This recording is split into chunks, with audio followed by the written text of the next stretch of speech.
Good evening, everybody, on this Thursday, special Thursday stream. Sorry, couldn't help do the Friday. I've got a pre-scheduled event that I cannot change, so we're going to be doing this fun little Thursday stream, which is cool because this is going to be a chill stream. This is going to be a Let's Build. We haven't done a Let's Build in a long time, so I'm pretty excited to get working on another project. I'm hoping I can do this all in one build, one whole live stream, and I already have a feeling this is going to run long, so I hope everybody's got a couple of brewskis with them and they're ready to go, because yeah, this is going to take us a little while. I'm pretty confident on that. All right, we got people coming in. Man, we got let's see, someone's catching their first stream named Josh. Hey, I'm a Josh. Nice. We got KM6EMO from Altadena. Hey, I got your email. I just haven't replied to it yet. Thanks for sending that out to me. I did see it though. Let's see. Carrie had to go do an Aries chat, which is, or an Aries net. Understandable. We got somebody from Indiana. We've got good morning from Bangkok. ID 513128. What's up? Ian is from Australia. That's awesome. We got another Josh. Is that the same Josh? Same Josh, but he's from Vegas. That's awesome. Cool. All right. Very good. All right. Ooh, that's close. What's up, everybody? All right. So I am Hashnasi. I had another crazy day. Didn't have much time to prepare, but I did all my mise de place. That's lining things up and arranging things in French, ye old French speak. So I've got everything laid out, so this should be pretty easy. Wanted to remind everybody, moving forward with radio, we always pick something once a week where I mention either trials and tribulations of amateur radio. Today I'm going to mention it again because I mentioned it last week. I'm doing CW only, so all my radio is just going to be CW, unless we're doing it for the live stream. With that said, KI6NAZ on Talk Group 13621 on Brandmeister. Is there anybody monitoring right now? We'll see if anybody's out there. All right. Let's see. Well, I had some things to talk about, but it's probably okay that I don't do the normal thing because we got a lot of stuff to talk about. Maybe? Somebody keyed up. Maybe not. I'll leave the radio right there. Big video coming up with Billy Bob from HRO. We did an FT70 programming video and a use video, which I'm super excited to bring that to everybody. That should be hopefully next week. Should be coming out next week. The coupon code for Dakota Lithium is still good. I believe it's still good. So if you go to Dakota Lithium Batteries, check them out, and you can check out their stuff, which is, I love their batteries. It's awesome. And last thing, I got another question, like how can people support the channel? Again, totally up to you. No. Cool. Let's do this really quick. Where are we at? Come on, buddy. Come on. There we go. Hey, what was that call again? We're doing the live stream. Do you have any questions before I get started with the live build? Redivis RT82. Oh. Kilo November 4 Lima Hotel Zulu. Negative on the questions. I'm just here hanging out and actually had time to catch the live stream. That's all. Nice. All right, I appreciate you hopping there on the net or on the talk group and saying hi. Thanks again, KI6NAZ73. Going back to the stream. Okay, so it's really easy, and the easiest way to support the stream is just copy the link from Amazon, bookmark it, put it on some kind of page that you go to, and then just use the search bar. If you buy toilet paper, if you buy whatever, toothpaste on Amazon, anything you buy on Amazon, think about using my link, and I get a little piece of the action. No more cost to you, no big deal. You don't have to be a Patreon. But with that said, if you want Patreon, I do have a newsletter. I'm starting to do some content that's only on the Patreon, like some Baofeng templates for programming. That's going up right now. So there's some things. Check it out. It's there on the link in the description too. So yeah, that's some ways to check it out. Somebody asked me, Dan Hughes, can you explain the name Hashnasi? There's actually a video out there. It goes back a couple of years, but yes, really simply, it's a nickname. It's just a nickname of mine. If you've looked up my call sign, you know my name is Josh Nass. And when I was in college, it was a very diverse group of professors. I don't think there was maybe a white person. They were all either Asian or Indian or of some other descent. And I had a math class, and it was a Japanese professor, very good professor, but kind of tough with the English. Very strong Japanese accent. And for weeks, I wasn't getting any of my papers returned to me, and I was like, what's going on? And one day, he was kind of like fed up, and he was handing back papers, and the way he would hand back papers is he'd read the name, and he'd hold them up and yell the name out, and people would come get the papers, or he'd put them on, he'd like lay them out on the table, so you could just go pick them up. And so he starts yelling, Hoshnosi! Hoshnosi! And he starts pointing the paper at me, going like this, like this, Hoshnosi! Hoshnosi! So that's Josh Nass to a strong Japanese accent in person. And the nickname stuck. So that's my nickname. That's Hoshnasi. That's where it comes from in a nutshell. So yeah. All right. What else do we got? The Gotenna video went up. Seems really popular. And the Fireside chat on Tech Enhancement is still live on SoundCloud. There's a link to that. So go check that out. Still interested in all your guys' thoughts. Please comment there. Okay. Without further ado, what are we doing? Well, I put up a poll not too long ago. Well, that's kind of small. Put up a poll not too long ago about this cool build for what's called a HillTopper 20 compact 20-meter transceiver. And actually what I did was I posted a couple options, like 4 options. And the one that won, which I'm not certain that I won't do it. It's just that we'll talk about it later. It's kind of not that usable for me. This is infinitely more usable because I can use this on SOTA, and I'm trying to focus on CW, so this will do perfectly. It's a simple little 20-meter CW transceiver. Very simple, right? So that's what we're building today. It's got some cool features. All audio. There's no screen. There's just tuning knobs and a button and some audio. So first, I want to give a shout out to the 4-State QRP group, right? Their website is 4sqrp.com. Their kits are pretty reasonable. There's one that has a key built in already. And that seems like a no-brainer. It's really cheap, and I think it's like 30 meters, which is perfect for CW. So this is $80, I believe, on sale. Its frequency range is 14.00 to 14.35, tuning in 100 hertz and 20 hertz steps, and it's a 5-watt nominal output. And the current draw is approximately 60 milliamps, which is very light, very light. It does iambic mode A and B, and it has an internal keyer that will do 8 to 35 words per minute. Now, what do I mean about a keyer? Well, an iambic paddle, right, the little when you hold one down, it goes da, da, da, da, or dit, dit, dit, dit. Well, that pattern, how quickly it spits those out, is based on the keyer, the program keyer on the radio. So it also has a BFO trim cap, which is awesome. And let's see. Now, I looked up a lot of reviews on this one, which is particularly why I went with it. Now, this parts kit is not tiny, so this is going to be an interesting build. In fact, I've got to get to it here quickly. You need a soldering iron, some solder, obviously. Diagonal cutters are recommended, needle nose pliers, an emery board or fine file, and a fixed blade and Phillips screwdriver. I have all of that around me. In fact, I'm going to grab my diagonal cutters. These are awesome.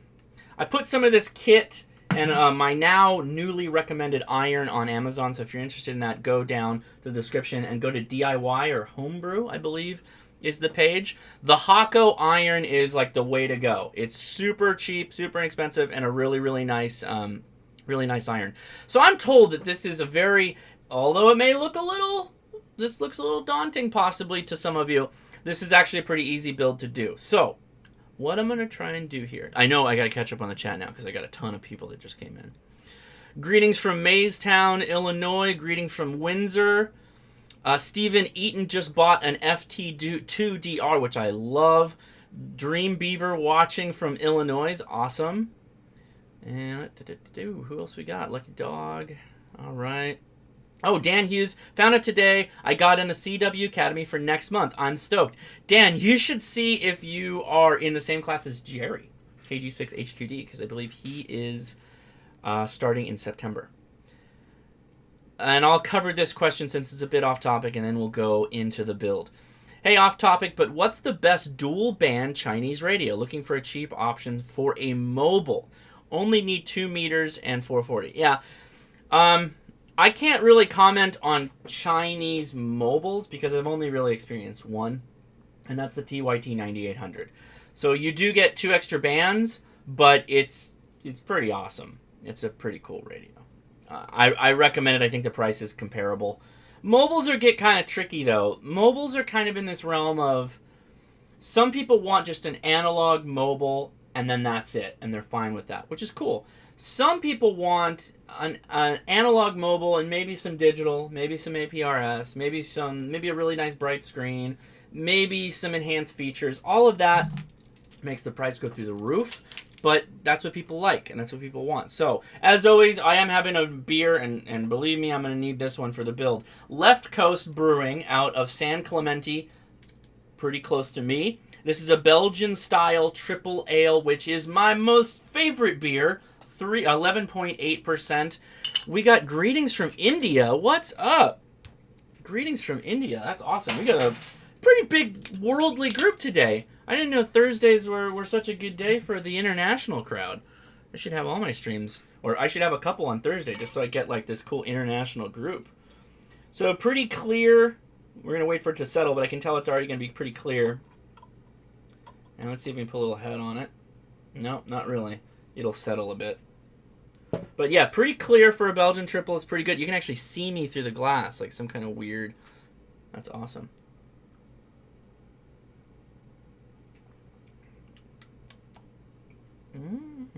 Ooh. That's not the best Belgian triple I've ever had, but it's good. Okay. Yeah, the Smoke and Ape makes a good point. If you buy a Chinese mobile, make sure it's programmable via chirp. I would agree. I take that back. I have an ICOM 2730, which is not a Chinese radio, but I bought it used. It was comparable, and you can program that in chirp too. So Dan Hughes posted something that says message retracted, so it's possible there was a link. Laco, I'm gonna butcher your name. You're a fireman. Okay, LACOFD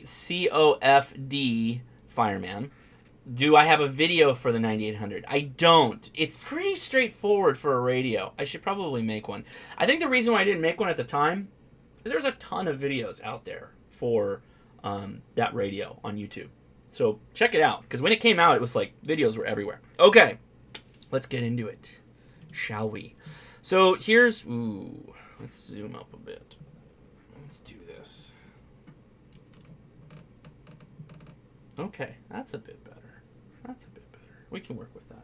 I've also got another shot here that I can pull in like this. Okay, so that's another build angle.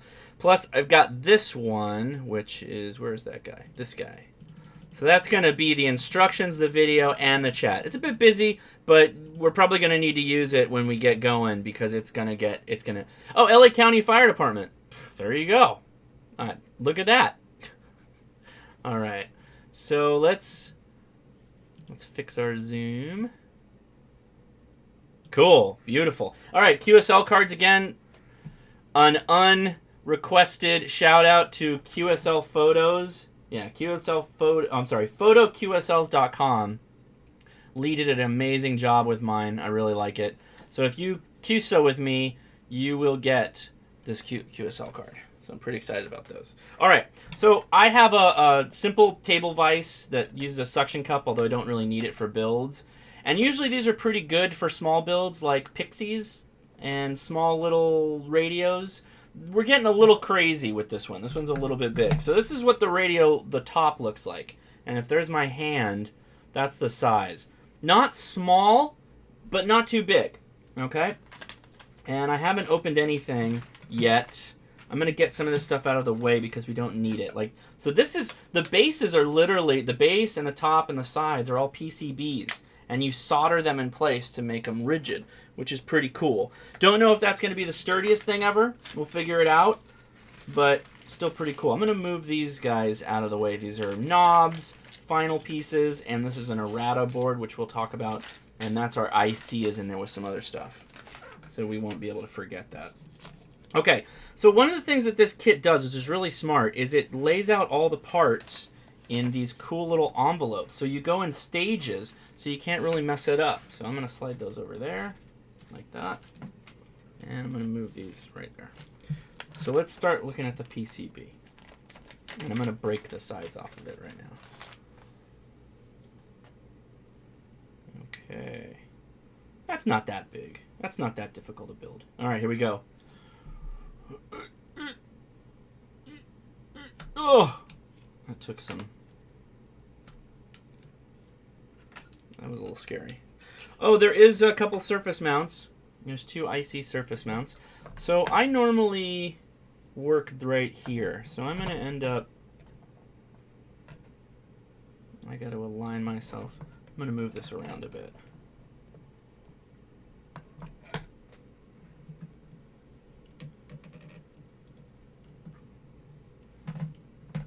Ugh.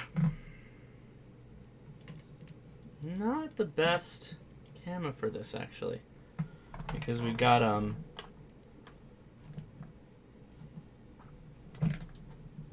right, let's see if we can lock it on the table, even though it's not going to stay. Okay, cool. All right. Anybody know if the RD5R is chirp compatible? It is not. The RD5R is not chirp compatible because it's DMR. You need to use DMR software if you're dealing with DMR. Somebody asked me, too, about... I smell something burning. Hold on.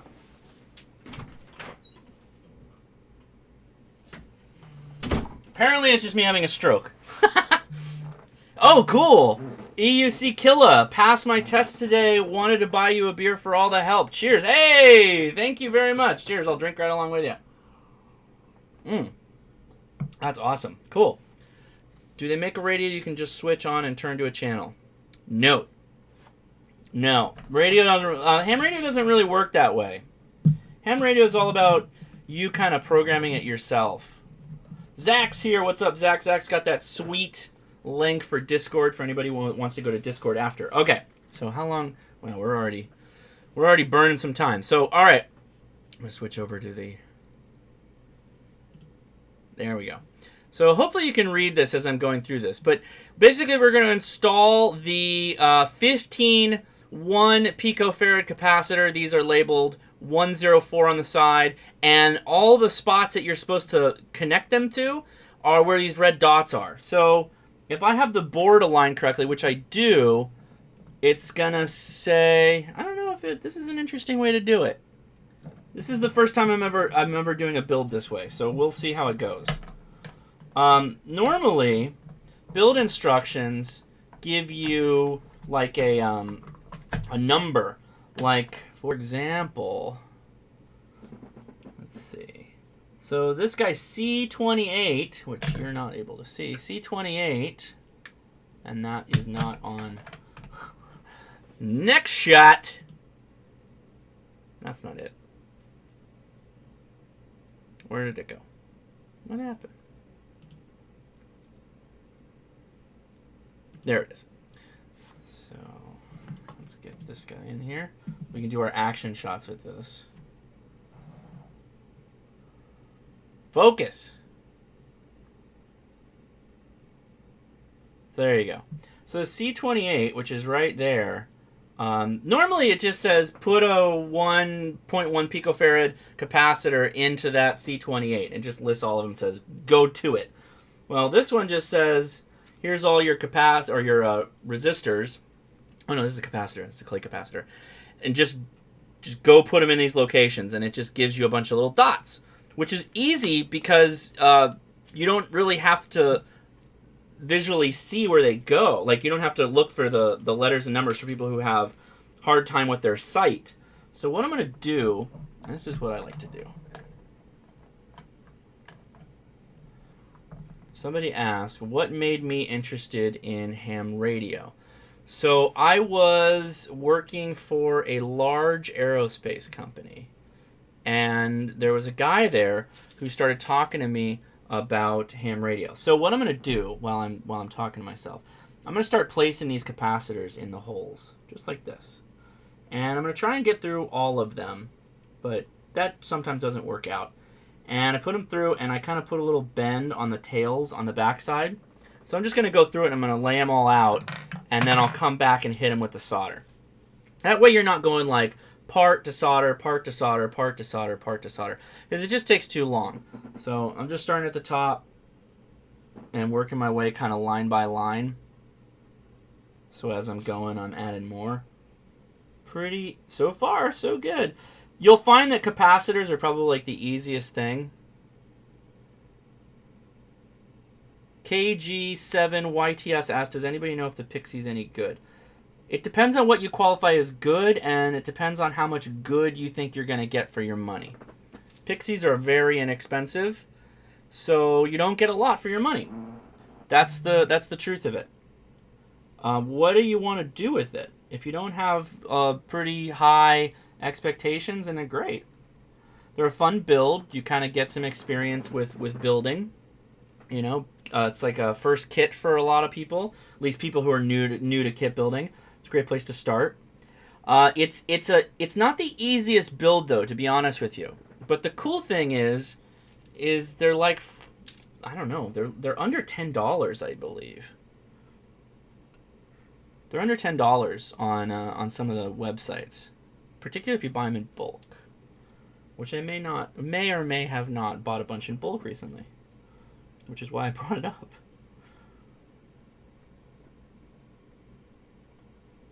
Okay, so far so good. We've got 7 placed. This is the easy time, folks. This is the easy time. The parts that get harder on all kit builds, and I realize this now, I should have done this yesterday, is winding toroids. Toroids are the most annoying part of any build. And it's the most annoying thing that every person who's a, often builder will tell you is their least favorite thing. Homebrewers hate winding toroids. All right. My dad's got a 220 megahertz radio working. Had a great QSO with K6 YOP. Love the sound quality of a Kenwood. It's a TM621A dual band 2 meter. Oh, and 220. Interesting. Yeah, 220 is kind of a dying band. Part of it is the FCC took a portion of the band space because they believed it wasn't being used, and that pissed a lot of people off. Pissed a lot of hams off. So far, the PCB is really, really easy to work on. I'm really enjoying the screen printing that they did here. And for me, the letters and numbers are really easy to see. It really pops out at you. I imagine they probably could have reduced the size of this radio a bit. Maybe not, because I see some of these leads. Some of the leads are pretty tight. But it's a nicely laid out radio.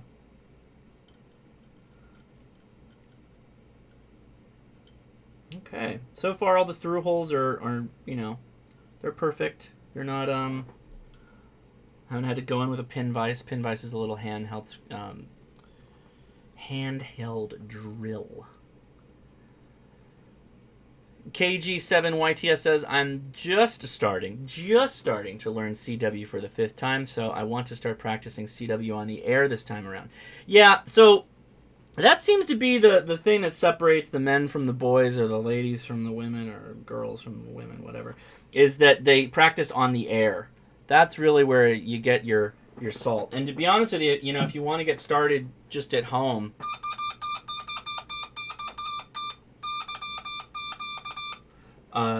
simple oscillators are available. This is probably a more expensive oscillator. It's the MFJ one that you can get on Amazon.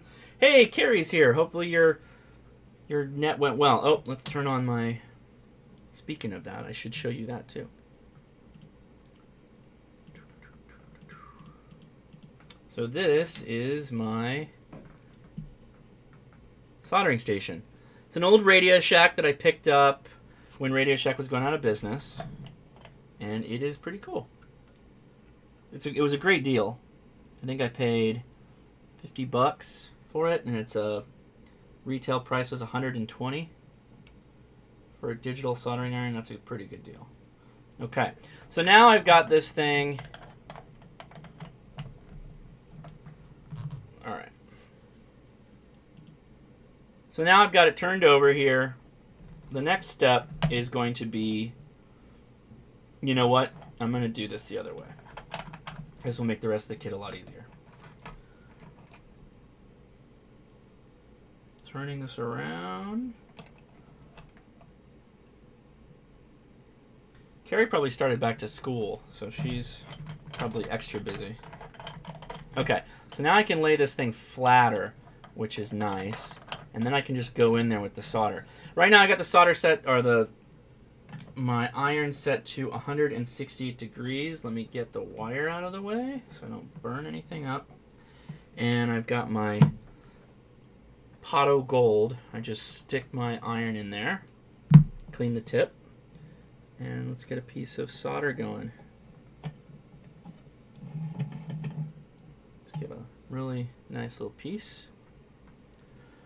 All right, so I'm going to start over here because I don't want to forget these guys. Just hit the pad. Boom.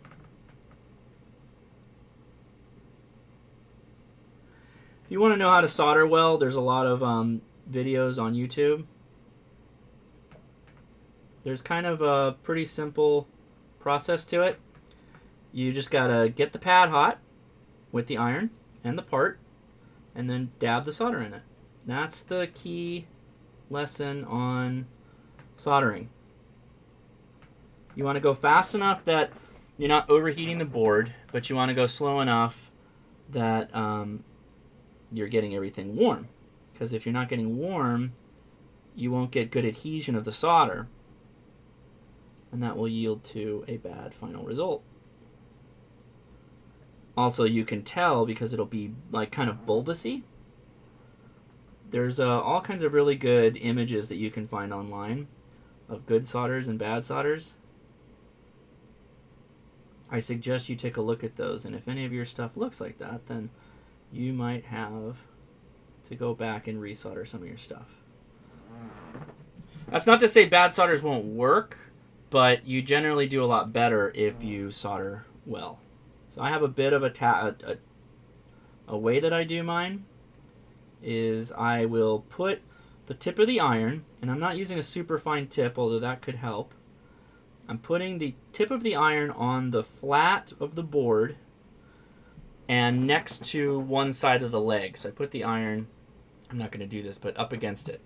And I'll heat them for, half a second or whatever. And then I'll quickly drag the iron up the leg of the piece. And what I believe that does is, one, pulls the iron off quick so that you still maintain your good adhesion on the board. And two, if there's anything that was remaining on the tip, it gets pulled off and cleaned up. I do have my hotspot. What do you mean? I've got my hotspot. And I got my radio on full. Are you trying to call me? We just did we just talked to somebody on the talk group.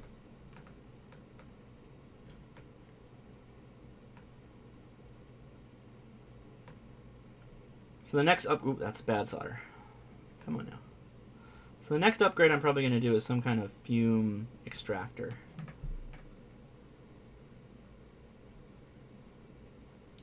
Now that I'm a dad, I can't be doing these dangerous things anymore. So I was pretty close to perfect. That's all that's left of the solder that I cut on the first 15 pieces. So then, go in here, do a quick visual inspection, which looks okay.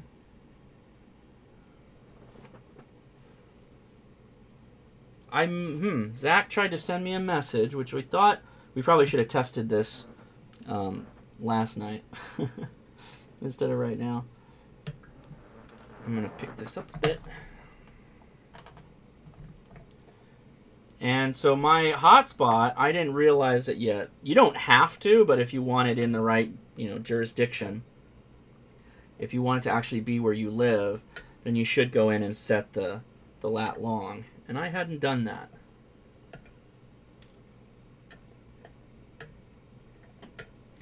I would like to recommend, if you are thinking about doing kits, don't do kits the way I do. Take your time.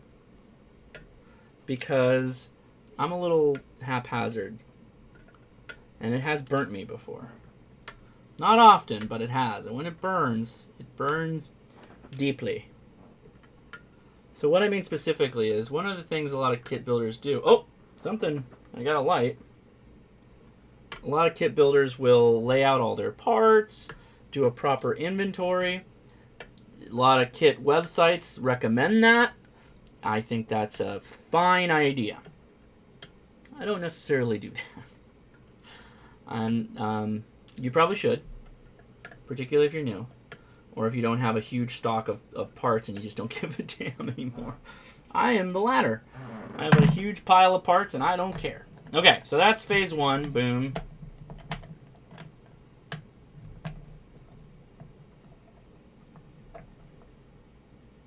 Oh, cool. Franklin Lewis says, I just got asked by the local scout group here for ham radio. I guess the guy who was doing it retired from his job and left the group. Oh. Oh, somebody asked best online site to buy used gear. QRZ, eBay, local Facebook, local Craigslist. And there was one that was radio and hi-fi. I'm actually going to stop for a second because I need to remember this. Used ham radio hi-fi. Ham and hi-fi. That's it. Hamandhifi.com is... Ooh. Well, hello there. They're going to be in Southern California. So they buy every... Oh, I got a message. Confirm. KN4 KVC-10 test. Confirm. Can I reply? Inbox. Inbox. Well, let me... How do I reply?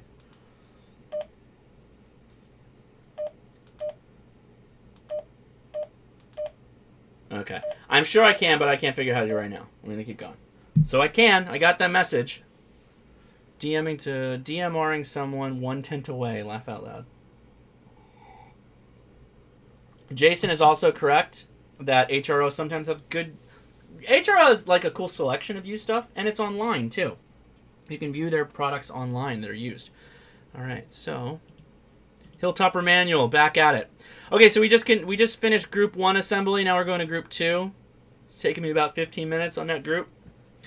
So we're now going to install quantity 10.1 pico capacitors that are labeled 103 on one side. Restrain each capacitor by spreading the legs apart on the underside of the board until you can solder it. It's typically installed... Oh, I typically install 3 or 4 components. Well, I install 15. No, I'm not better than anybody. Okay, so more capacitors. These are little itty-bitty guys. We're going to install 9 of them. Cool. So far, so good. It gets a lot more serious from here, guys. Let's just keep that in mind. Okay. Okay, these ones are all... Did you flip it? Did you flip it for real? No, we're good.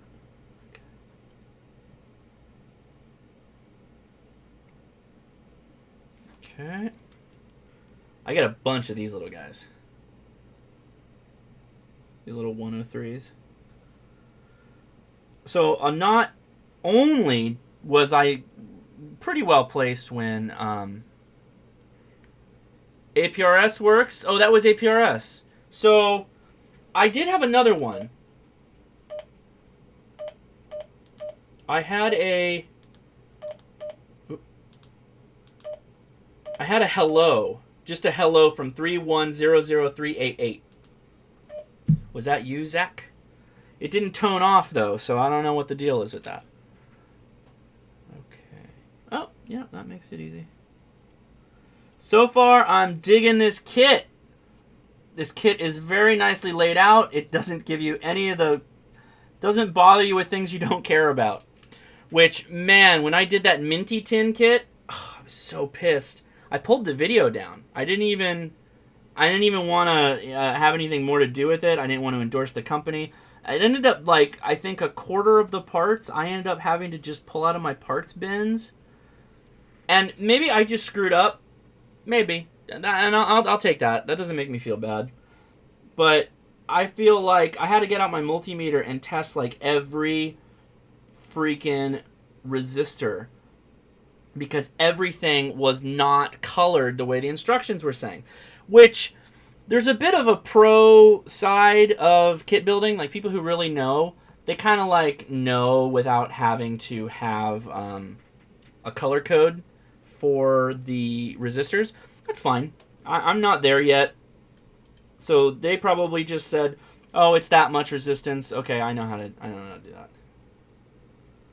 What kind of radio is that you just had in your hand? That is a Retevis RT82, which I did a review on, I'd say, 4 months ago? 5? More than that now?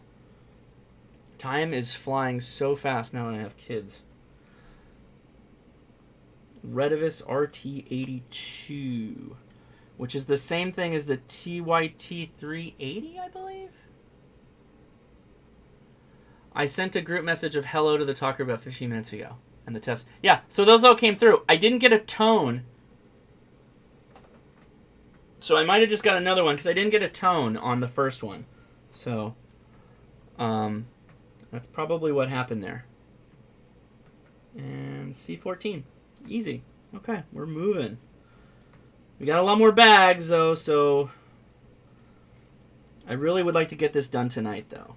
So I hope all of you can stick around.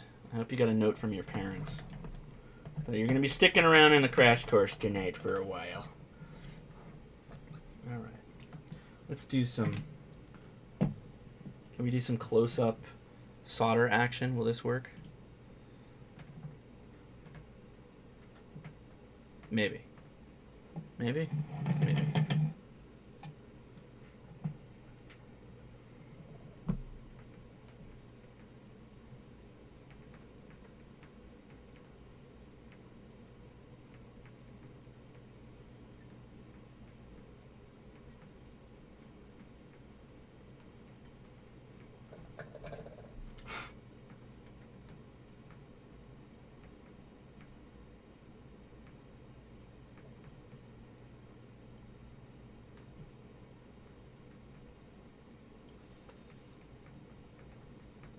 Stuff's going right in my face.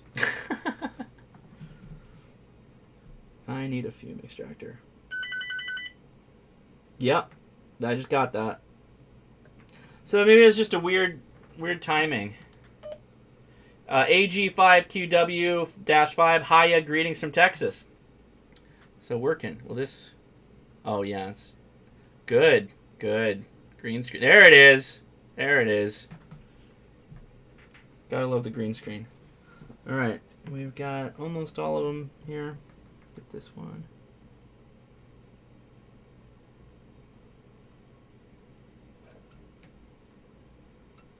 So these pads are a bit interesting because they're kind of like oblong. So the bubble of solder that they make is kind of a bit bulbous already. So a bit of a trick there.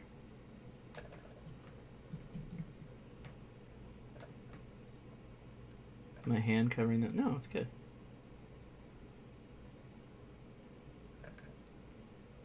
And if you are serious about kit building, I really recommend a digital soldering iron.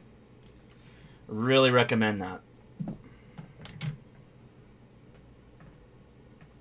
Yeah, sorry. I gotta figure out a better solution for the kit building. I don't know that I have a better solution though, to be honest with you, because I both want you to be able to see it, but I'm up and down so much that it's kind of tough. Maybe I should put a hat on so you guys aren't staring at my hair. My glorious hair. Oh yeah, so what I was saying is a digital soldering iron is probably the way you want to go with kit building. You may not want to start out there, or if you can borrow one from somebody, that'd be cool. Borrow one from a club, something like that. Now, I am not throwing away these leads. I end up using the snipped pieces. There's almost always some kind of project or something where you need to route, particularly if you're doing your own circuitry on a breadboard. You will end up using leads to kind of jump connections to different parts. So hang on to your leads that you snip. And by hang on to them, I don't mean all of them, because that's just a gratuitous amount. You don't need that many. Okay, cool. We are done with group 2. All right, group 2 is done.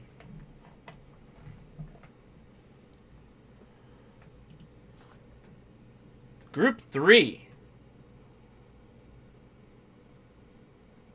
Uh-oh. Install all components highlighted below. Some parts are in the static sensitive bag with the remaining parts used in future steps. The A detailed assembly sequence follows the... Okay.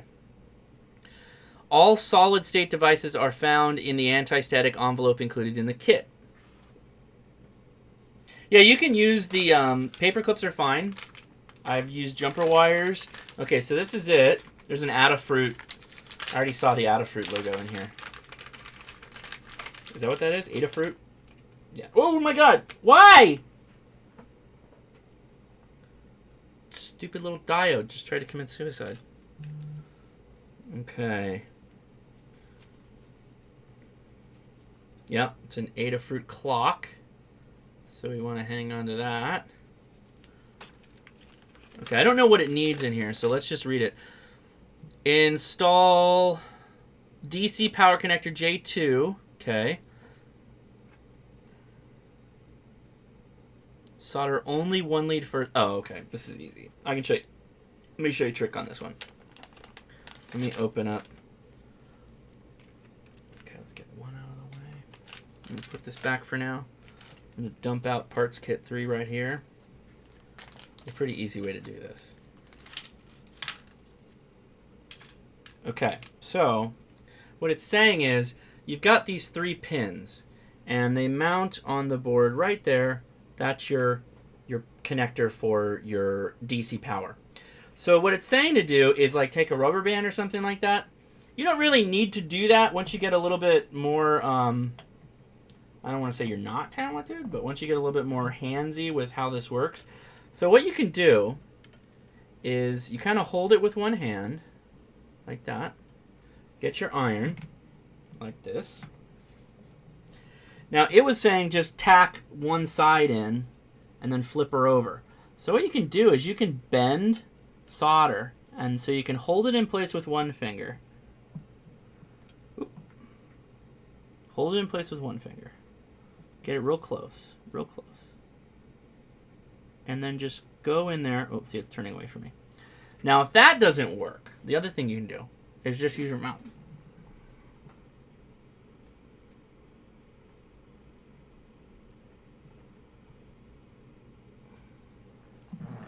Like that. Hold the solder in your mouth and just boom.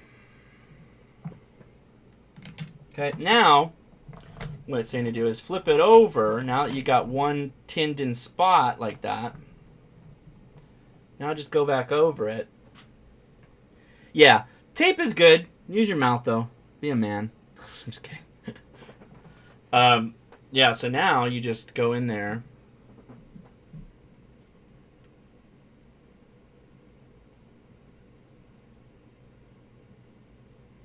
And power connectors, you kind of should be liberal with the solder. Let the juice flow. And then what I like to do is check it. You want to make those power connectors pretty flush. Oh, this one's real good. Oh, we did a great job. We did a great job. Maybe not perfect though. So let's adjust it. So how you do that is I just kind of cross 2 of them, get them warm. Ooh, that's a little warm. A little warm. Had my fingers a little too close. And then just kind of adjust it with your hand. That's it. Good enough. Or a helping hand, yeah. Nah. Zach says only use your mouth via lead-free solder. Nah. You're not ingesting any of it. You're not like... I'm not like holding your teeth and then rip it out and you're holding it with your teeth. I'm just saying... Just, you know, hold it in place.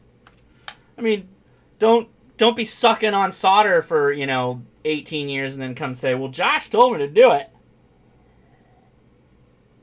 That's not going to fly. All right, so let's see. J2's done. Solder only the first leg. Flip the board over and check to ensure the connector is slurred. Install power diode D1. Where's power diode D1? Okay, now we're getting into tricky town. Where's... Ah, D1. Is this it? Does he say what he's got it labeled? It's a 1N58.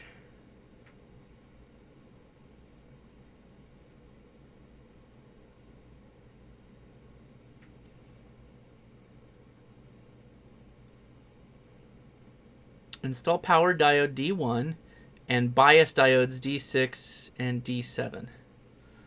Okay, where's D1?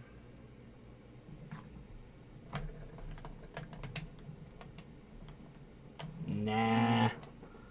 All you guys telling me. I'm saying if you have to do it. I do have a helping hand, but I'm not going to get it right now.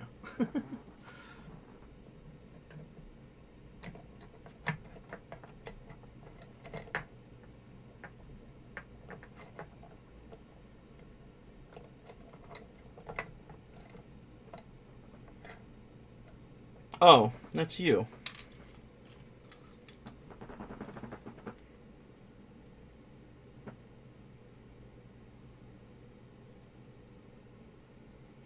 This guy.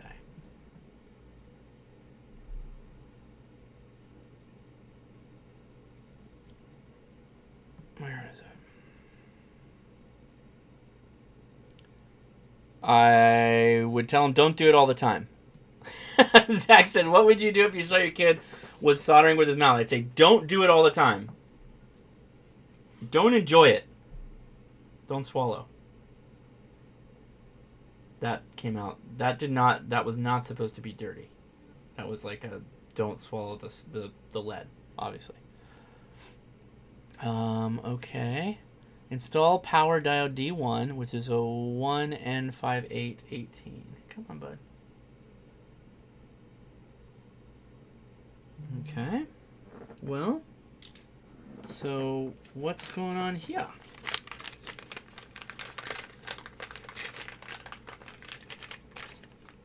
Okay, those are ICs. I love these little IC snail cartridges.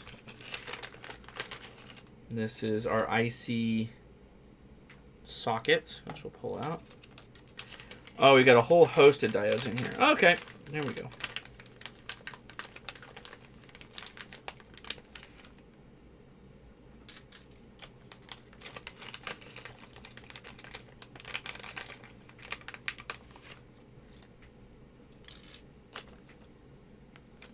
Okay. And those are all transistors. Okay.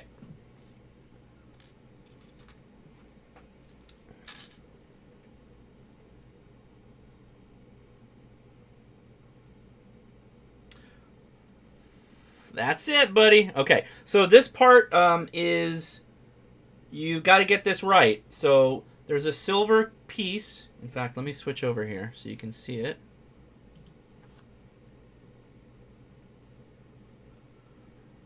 Where is it? Okay. So, can we get this to focus? So that silver line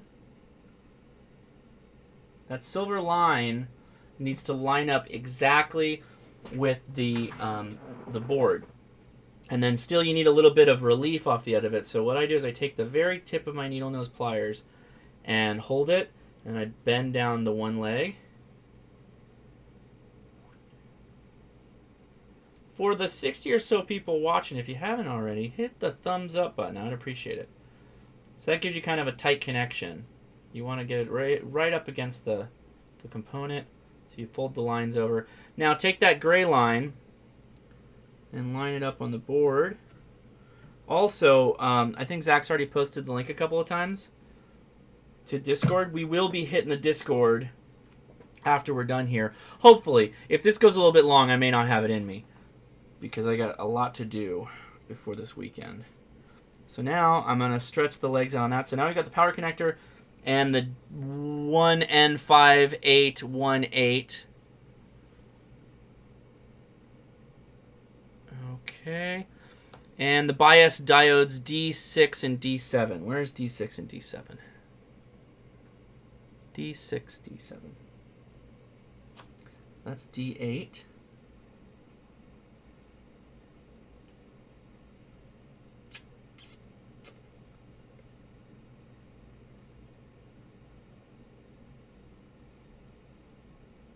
Oh, there's D6 and there's D7.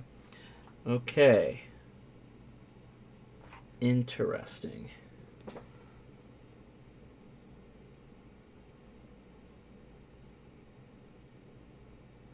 We may have to go back up to our parts kits to solve this.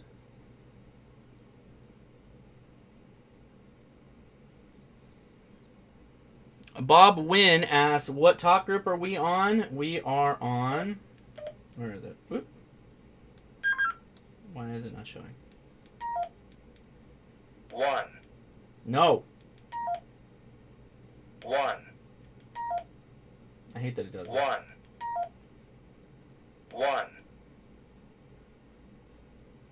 1. It is 31621. It's on the bottom of my screen right here. Right over there. That's a Brandmeister talk group. Okay, so let's go back up here and see if we can decipher. So I have a bunch of 2 diode pairs, and this is saying...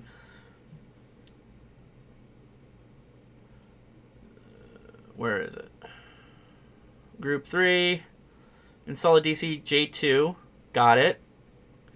Install power diode D1 and bias diodes. Oh, BAT85.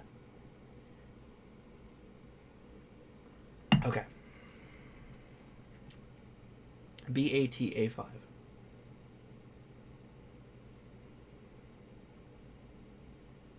Wow, I can still read that.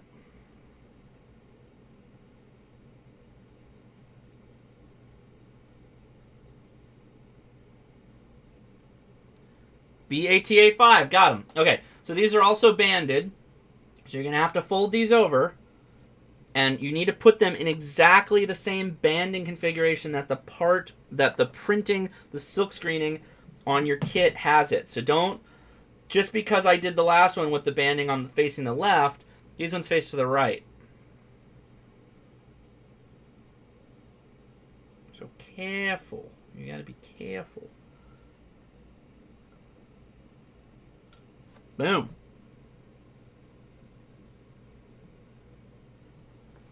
And it depending on how the board's printed and how the pass-throughs are cut, if you just take the real littlest right up against the part and just hold it with your needle nose and fold it over real tight, get a really nice 90-degree on it, and you do that on both sides, you'll find that when you take it to the board, they'll just go right in. Flop. Easy.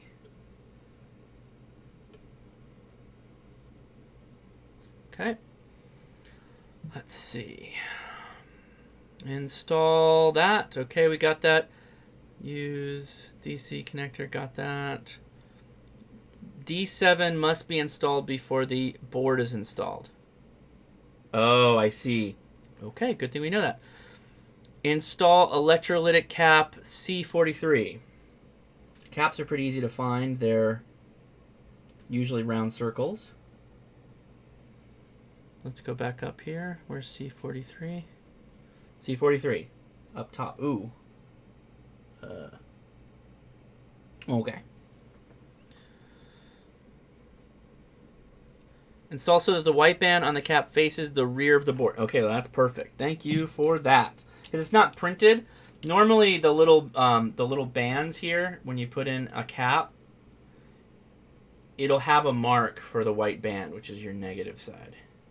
You'll know that these are alignment oriented and sensitive because the leads are, one end is longer.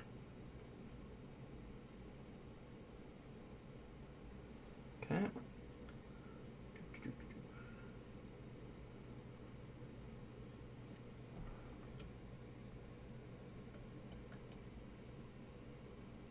The kit will go faster with a heat gun and solder paste. Well, where's the fun in that?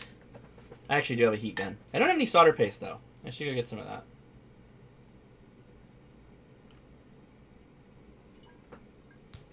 You know, the best way to not, like, go through a bunch of beer is work on a kit. You go pretty slow.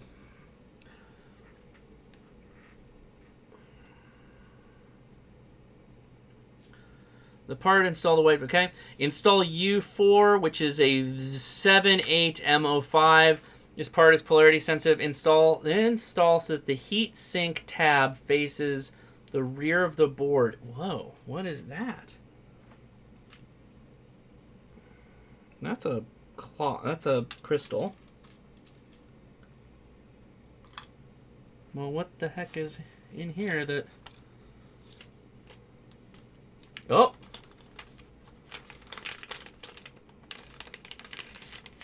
Is that a heatsink?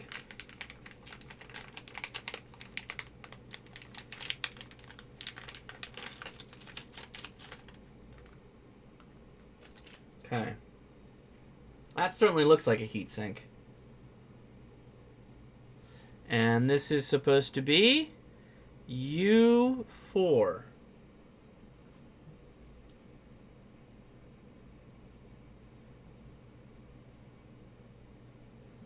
Yep. And the heatsink goes to the back of the board.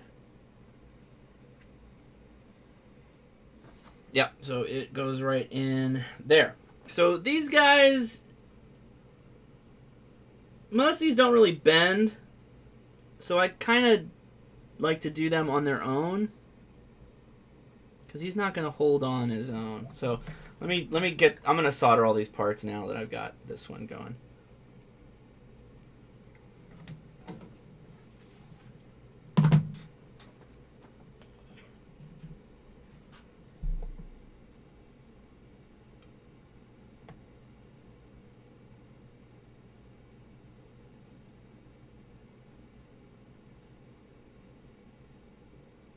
Okay, I'll tack that into place.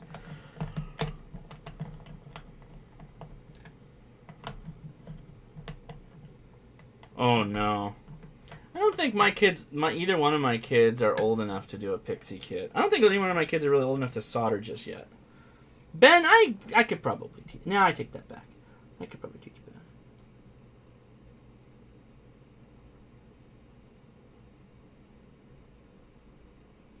So some of these big components, you gotta give it more time to get warm.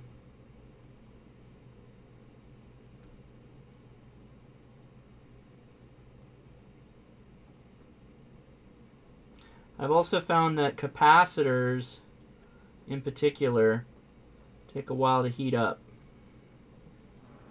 Kind of makes sense if you think about it.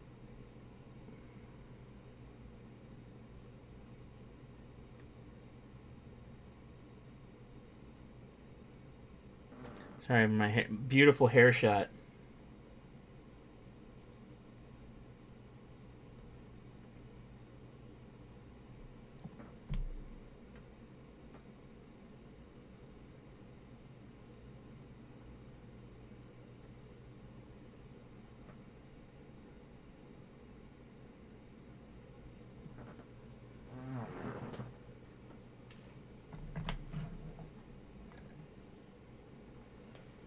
Oh, I don't know that he can solder. I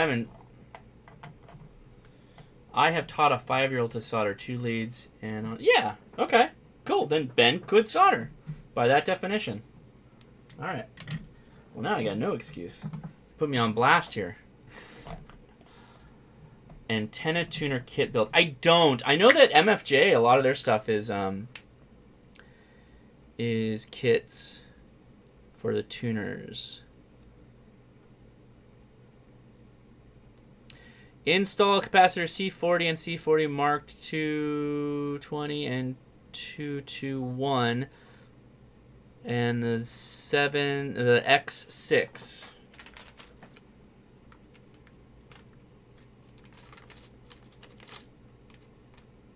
Those are all transistors.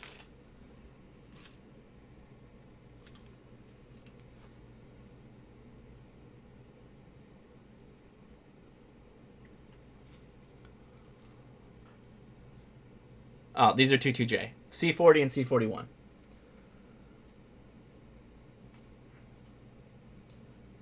Okay. Okay, there's C40 and C41. Got him. Excellent. Easy.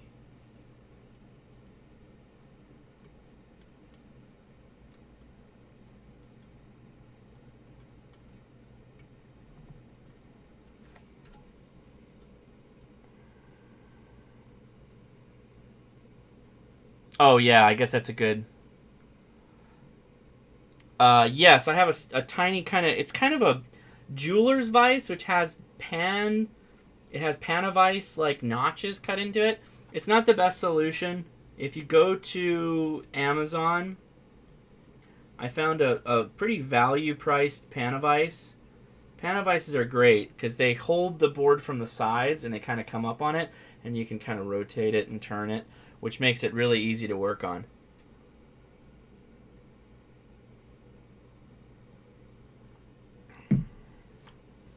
I use a narrow strip of paper under the crystal so I can stand the crystal slightly above the board once at least when it leaves the solder the paper is removed. Okay. That must be you.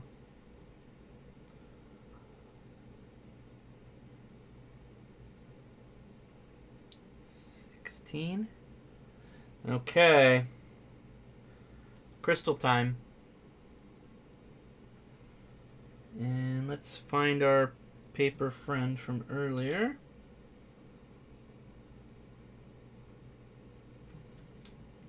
See if it fits. Nope.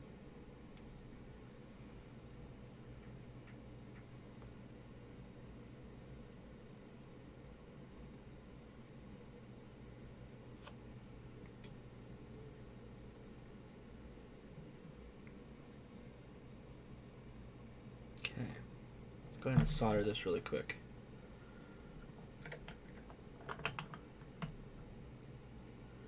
One of the nice things about this vise, although not ideal... Oh, Zach, thank you for the link. If you could, post it in the live stream on Discord. That's going to be... I'm going to go there. We get so many comments, it's hard to follow the comments here. Nope, did I lose the paper? Nope, paper's still there. Okay, good.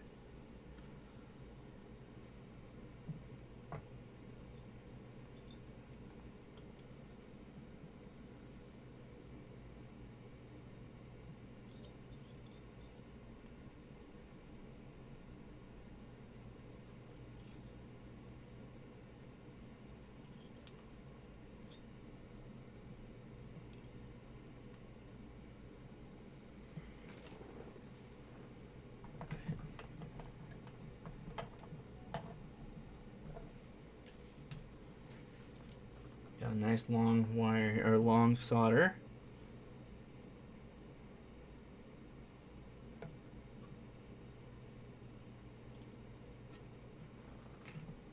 Okay, let's pull. Ooh, get that paper out of there.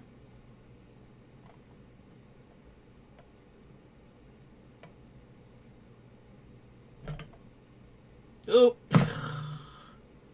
I knew I shouldn't have pulled it hard. Right as I started pulling it, I'm like, don't do that. Too late. Bent over one of the capacitors. Hope it works. In fact, let me, I'm gonna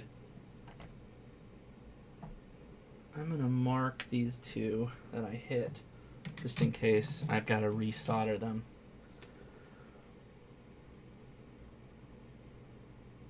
It's always a good idea to do this if you're, just with the light. Don't put a lot of Sharpie or anything on there. Oh man, we've already passed the hour and we're only in group 3. Who wanted to hang out and watch some soldering? Looks like I've got 2 parts I can do really quick. Let's just knock those out.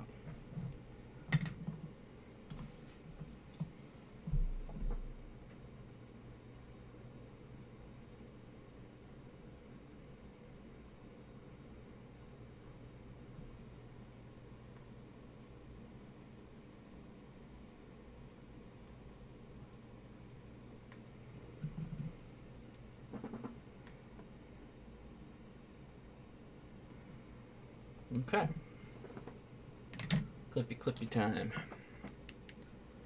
Josh, ask your get her ticket yet. Josh, ask, did you get her ticket yet? I'm guessing, if I could read between the lines there, you're talking about Leia? No. My wife? No. I don't even think she's studied yet.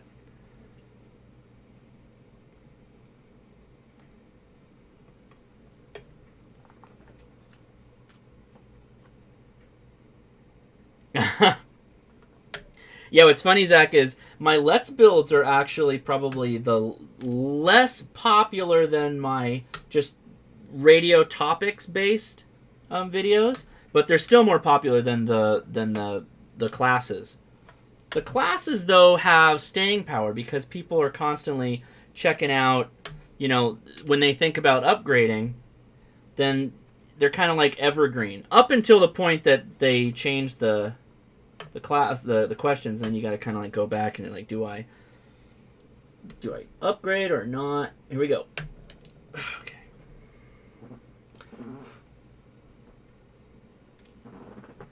I don't know that we'll be doing those for upgraded. We may do an errata or something like that, possibly, but okay. Okay, we got the use a narrow strip of paper once at least. Okay. Okay, resistors, which is an R18 brown. Oh, thank you. Brown, black, gold. Sorry, brown, black, orange, gold. Brown, black, orange, gold. First one. And this goes in R18. I don't have a problem with people like Kits. I don't have a problem with Kits being like, hey man, you gotta know resistor colors if you wanna get down with us, or bring out your multimeter and you handle it. I get that, but I'm not very well gonna do a video live stream of it. So far this kit, top notch. They put a lot of really, really great effort into kitting this out for you to build. So far, this is probably one of the best kits I've built so far. Aside from the TP3 AM receiver, that kit is awesome. It's on Amazon. It's not on the DIY page. I definitely have to put it on there because it's probably one of the best kits you can build to start. Other than, now that I know this 4-state QRP is so good, the 4-state QRP has a radio just like the TP3. Not the same, just like the TP3. It's called a Boys radio. It's a 2-transistor based radio. Great receiver. All radios like that on AM work really well. No. Cycle Camp's asking me if I know the mnemonic. No. I don't, and if you tell me, I'm not going to remember it. Harrison asks, where did you learn to solder? I learned by doing it over and over and over and over. Chrissy, the thing is that they warn of FM is that 10 meter, 6 meter bands are FM only. Many users right now on those bands are single sideband, not FM. So, Chris, that is true, but there are huge repeater groups. Like California, example, has a huge repeater farm of 6 meters and 10 meters. The 6 shooters, as they call themselves. Why are you telling me to stay from... Oh, because the radio, the 10 meters and 6 meter radios, generally a lot of people want to use single sideband. It's kind of like the first HF bands. You can't really do that with a FM only radio. Now, if you have a radio that can do both single sideband and FM on 10 meters and 6 meters, have at. Like my 7300 will do that. Okay? Prepare. Okay, so this is where we get a little crazy. So we may need to, and I think we might need tape. I'm a little bit upset about this. I'm going to switch over here. So this clock needs to be installed, and there's pins on this thing. And you got to cut one of the pins. So we're all going to read this together, and then you guys are going to help me, because I'm not sure I'm doing this right. Install the S15351 on the main circuit board. Place the cut-off header pin. But it just assumes you did that. Under the edge. Okay. Place the cut-off header pin under the edge of the board and ensure that the board is level. Tap down the board and the header pin using transparent tape. Flip the board over. Solder 1 pin of the 7-pin strip to the main board as before. Check your work, then solder. Remove, discard the tape and the single header pin.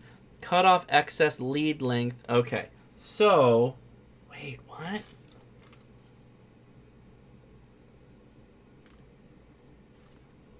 What pin are you supposed to cut?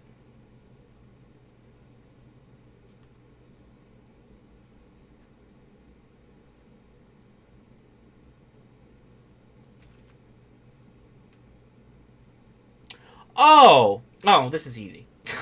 Never mind. Never mind. I realize now what it is. It's got a pin riser. Okay, so this is a pin riser board, and there's an extra pin. So all you gotta do is just lop one of them off. Like this. Bing! So, how I like to do these, I don't know that it wants you to do it this way, though. You want them up, right?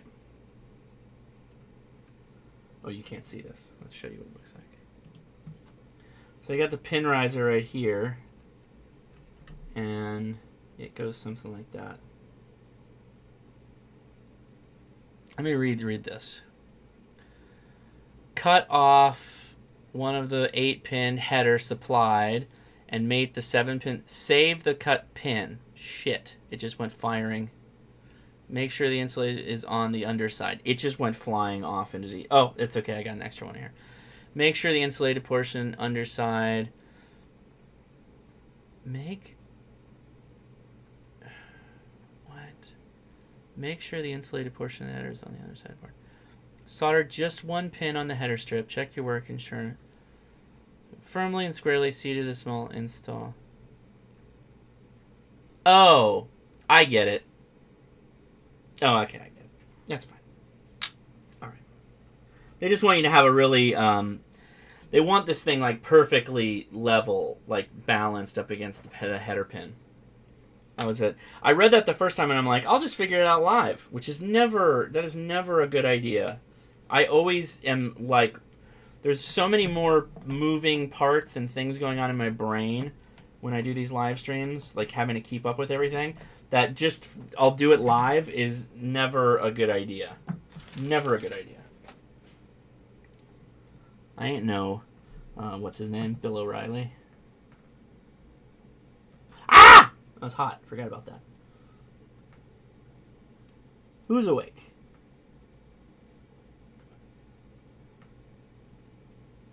Okay. Sorry about screaming.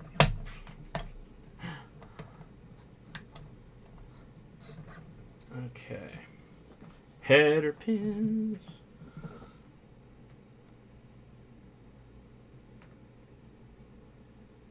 Come on.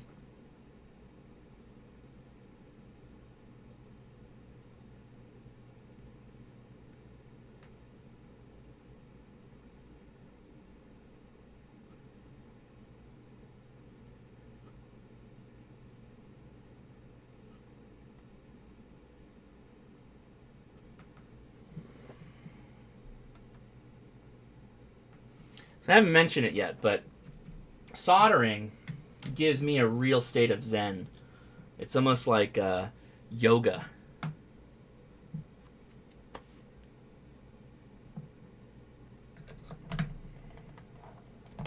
So there you go. So we got that pin board laid out. Let's show you what it looks like on the action cam here. So that pin board is right there. Okay, so what we're trying to do is eventually this Adafruit board is going to go right on top like that.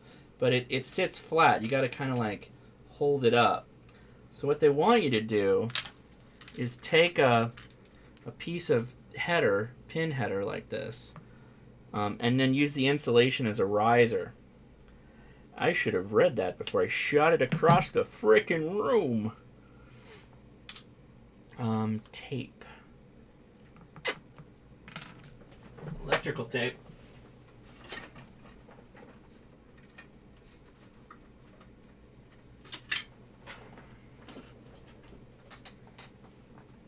Okay. Got me some electrical tape here.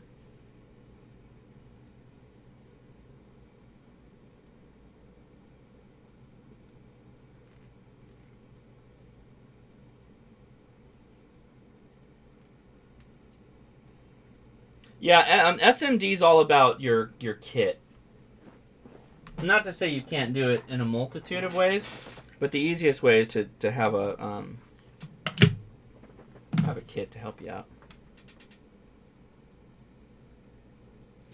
Okay, so I've lined up, got a piece of electrical tape over the top of this. I'm going to get my little insulator here that I just threw.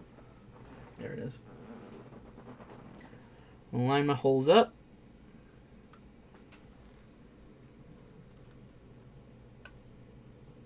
Okay, board's underneath it. Ah, crap. Let's hold this with the needle nose. That's going to work better. Nope, it's not. All right, this way.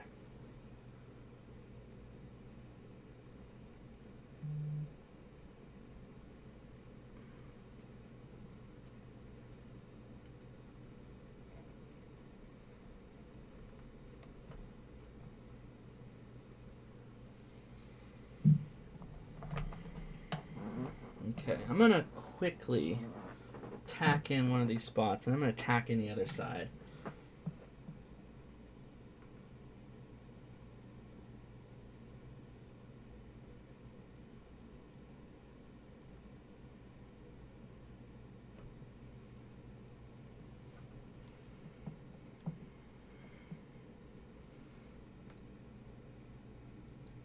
I don't know the best way to do this.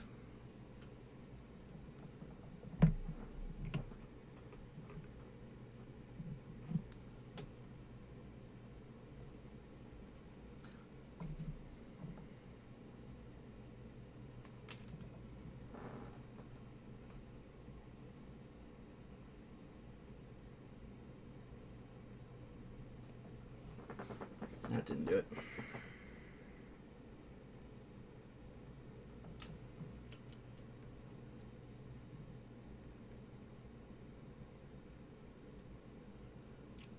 Make a big dirty blob.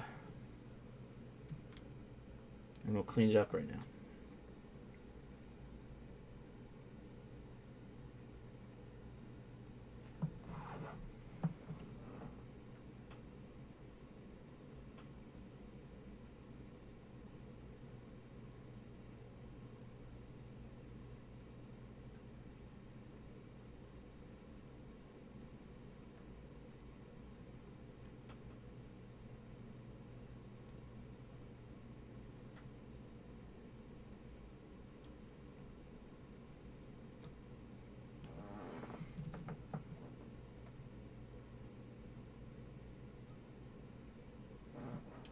Well, it came up a bit.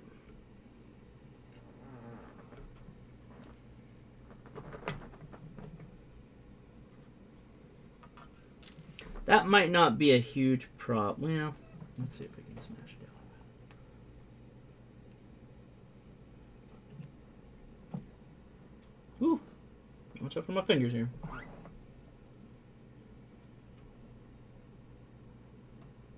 Oh, let me turn the camera around.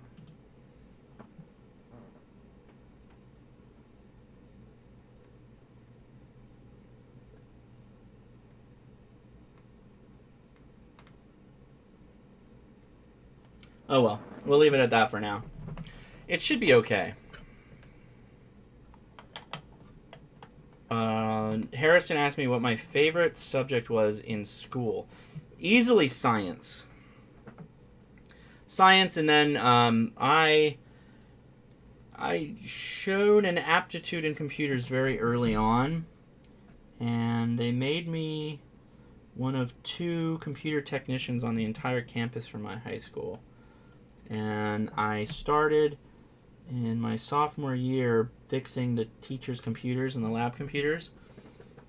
By the time I hit junior, I was basically getting paid by the school to be their IT and making a pretty good amount of money. when I became a senior, I had all my credits that I needed pretty early, so I was out of school by noon and on the payroll making some pretty good money for a teenager.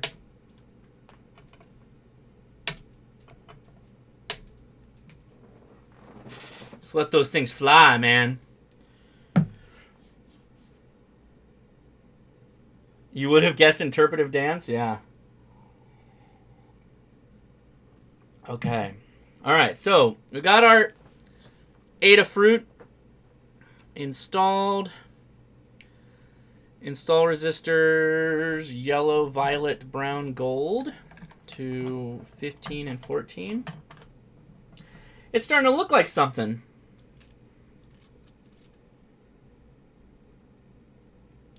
Yellow, violet, brown, gold. This is it. To 15 and 14.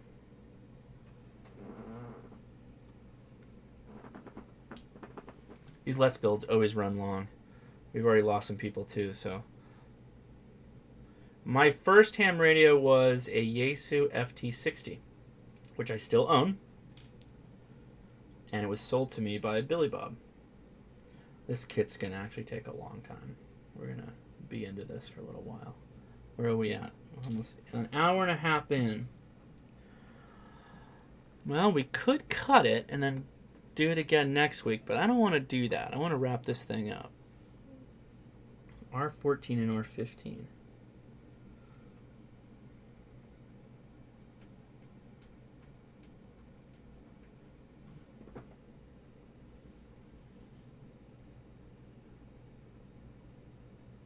These little dots that they added, super helpful. Aha!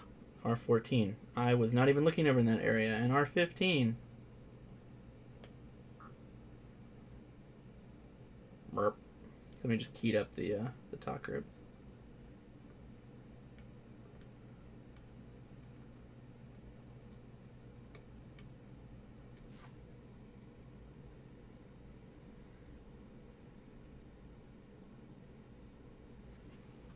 Okay, and 15, which is right next door, his little buddy.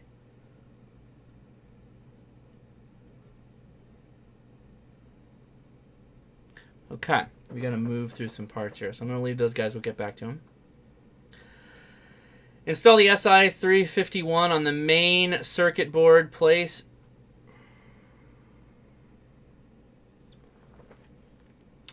Install the SI351 on the main circuit board. Place the cut off header pin under the edge of the board and ensure the board is level. Tape down. Oh, I already did this. Did I not do that? Check your work. Cut off the excess length. Yeah. Install the 28-pin UC socket. Okay, now we're talking. What is this? 1, 2, 3, 4, 5, 6, 7, 8, 9, 10, 11, 12, 13, 14. That's it. These go one way. They've got a little notch. So line it up with the notch. Line it up with the notch on the board before you plop it in. Like that. Make sure you don't have any parts getting in the way. These guys are generally like hold them from the underneath and tack it, and then go the other side and tack it down and then hit all the pins. That's the best way to do that. This Adafruit, I did a bad job on that one though. I'm a little upset about that. We'll try it and see if it works. If it works, that's okay. I disagree with the instructions. It should have been to install, solder it onto that Adafruit board first, and then solder into the actual PCB for the radio. The notch at the end faces the nearest board. Install capacitor C. It's a 470 picofarad.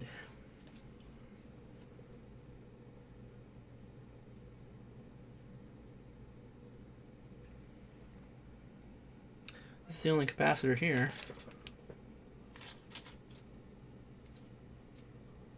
These are all transistors. Okay. Wow, that was really tiny font. It's tiny and the color's bad.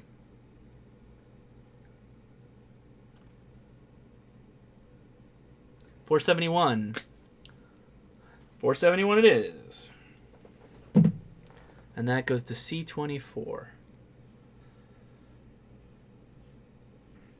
All right, we got somebody attempting their general. You motivated me to volunteer. Oh, cool. At the technician class in my local club coming up. Cool.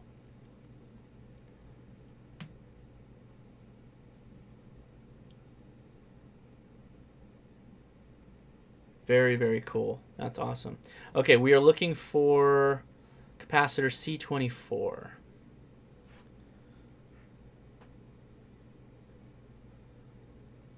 Found it.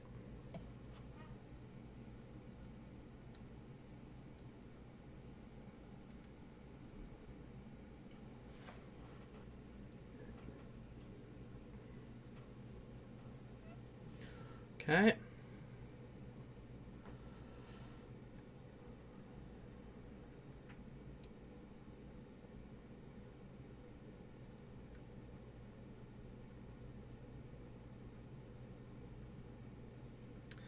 Install the 2-pin male header at the location identified as Cal.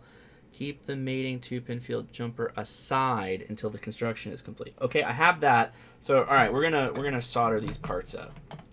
First thing we need to do is tack in place this IC board, this IC mount. So.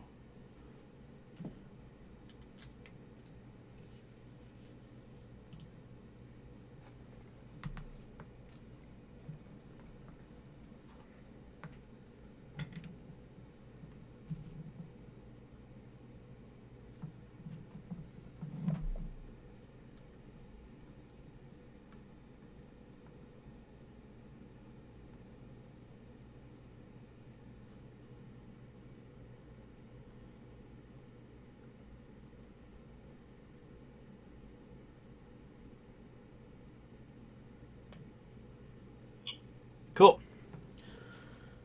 All right. Now that we got that tacked, we'll go ahead and try and tack down this pin header board. So this guy goes to Cal. So obviously this is your calibrate. Ooh, okay, careful. This is for calibration.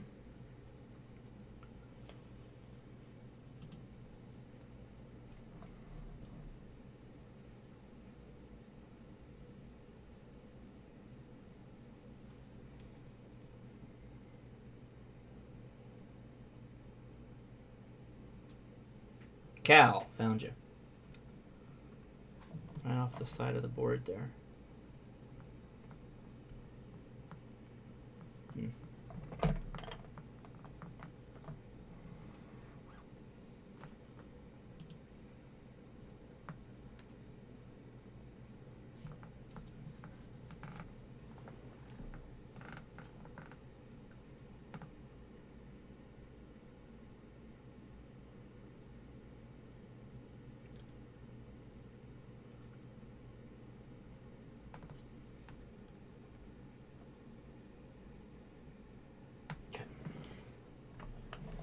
All right, now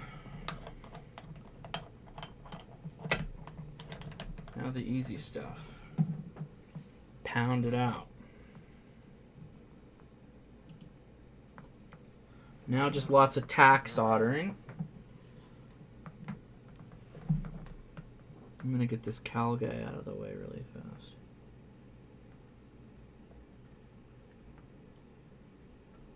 Okay, that's done. Okay, so for the IC guys, just you don't want to hit it with too much heat, and those probes are so tiny that you want to go fast.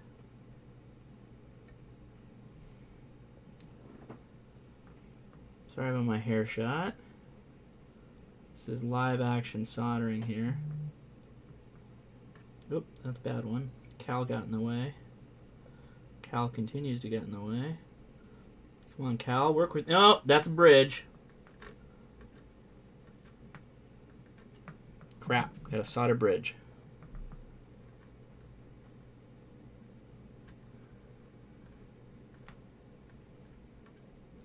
Stop it, Cal. That might actually be the way it's supposed to be. I think Cal might be there to jump those two ICs together for tuning. Okay, so there's one side. Whew. All right, next, more solder.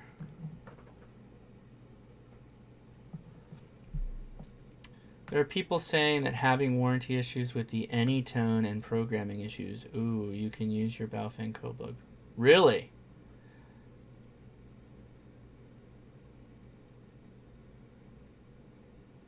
Harrison, I guess you could qualify as a maker. I've always either made or fixed things. And that's not just technical. I've rebuilt engines on cars. Come on, buddy. I've remodeled parts of houses.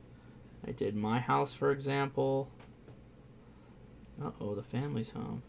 All right, I gotta get these pieces out of my way. We may have to call it quits here, just due to the family being home. Let's quickly solder up these guys.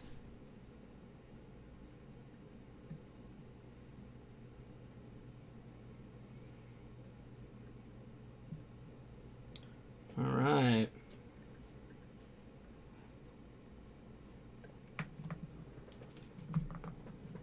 I'm going to snip these leads out of my way.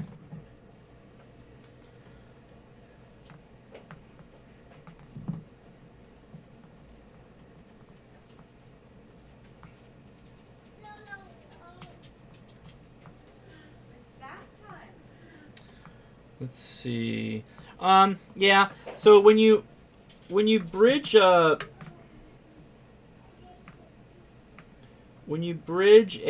oh no, Zach, I totally can. This thing goes way hot. I've got it dialed back to 680, but it's digital, so you can set it to whatever you want. It doesn't go as high as some of the Wellers and stuff like that, but it'll go up there. I don't ever put it that high though, because unless I'm desoldering. If I'm desoldering, then I'll have it way up above 700. Hey!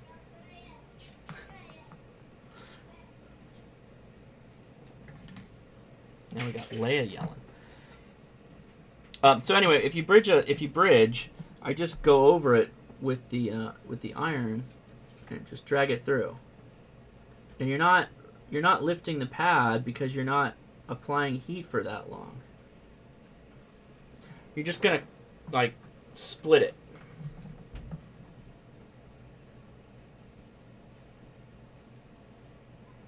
If it's bad enough, yeah, you'll need a sucker, but I actually think that was the design of the board. So they're supposed to be touching the cowl jumper.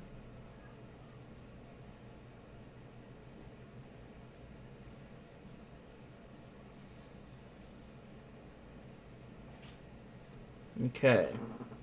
ICs are affixed. Oh, one missed one. Either missed one or it was a really bad solder. Looks like it was a bad solder. Okay, good.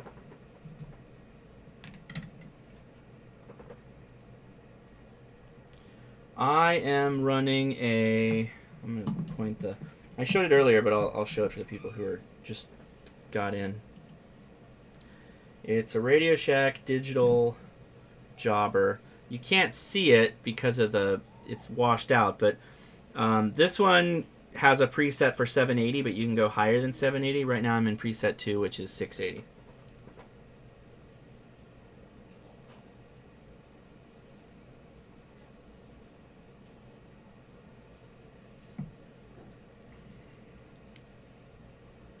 I love suckers.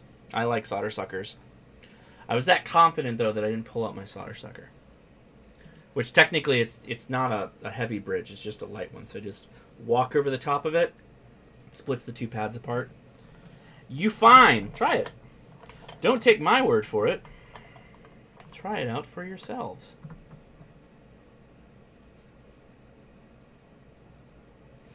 I'm not a big fan of braid either. Okay, now it wants to install the IC, so They even lined up the ICs in the way they want you to install them. So plug here is this little black thing.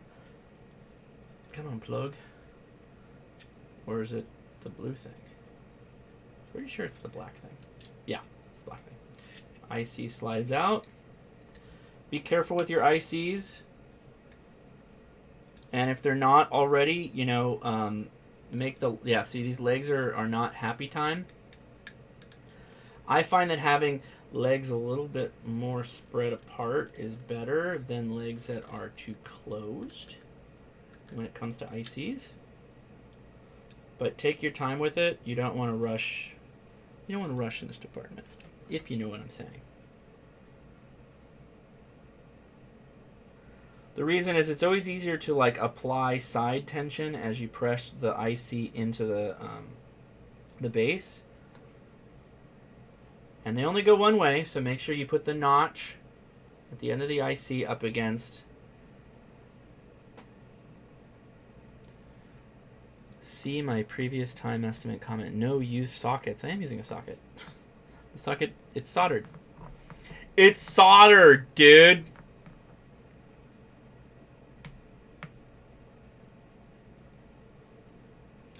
I resoldered much of a motherboard. That was probably my biggest soldering project.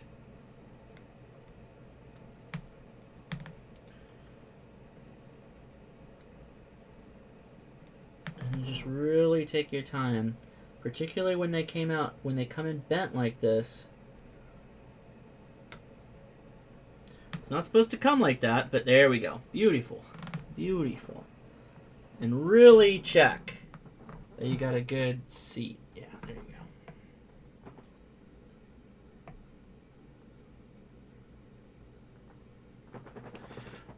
go. YouTube is saying 2 hours, huh? Oh, well. Well, I start streaming to YouTube at least a half an hour before, but I don't click the go live button. The go live button is what allows you guys all to see me. Okay.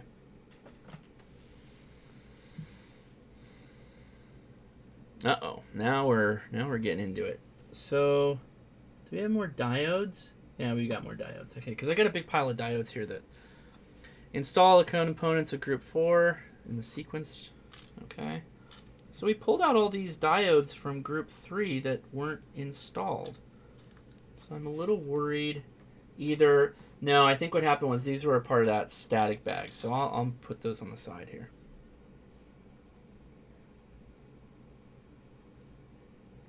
Yeah, so the motherboard job was mainly a repair job. So I ended up desoldering about 20% of the components.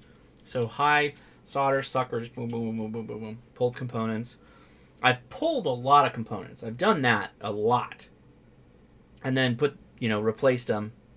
Usually that was, so because of the way I did it, I wanted to go slow. I just went component for component. I pulled one out, put one in, pulled one out, put one in, pulled one out, put one in. And went through all the blown caps. And it worked. That was back in like the 386 days. Okay. All right, so we're moving on to 4. Parts kit 4. So we still have a 5, which is all resistors and capacitors. That's easy. More resistors and capacitors for 6. And then 7 is the coup de grace. That's where there's like 3 toroids to wind. I don't know. I don't know if we can make it.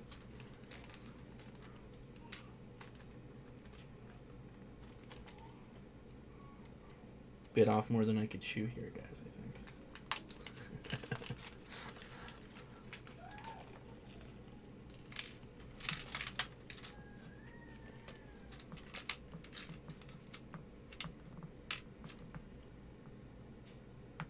So what I'm going to do, I think I'm going to finish 4. And because we still need to tune this thing. We still need to tune it. So I'm going to finish 4, which is a pretty good amount of parts. You can see it on the screen. And then we're going to go do Discord. and then we'll wrap it up. And I'll do another live stream, like either late. We'll figure it out. But next Friday will be a regular stream. It won't be a Let's Build. We'll spread it out. Okay. Install U6. Observe proper orientation on the board. The hell is U6? Oh, I should just look at the screen.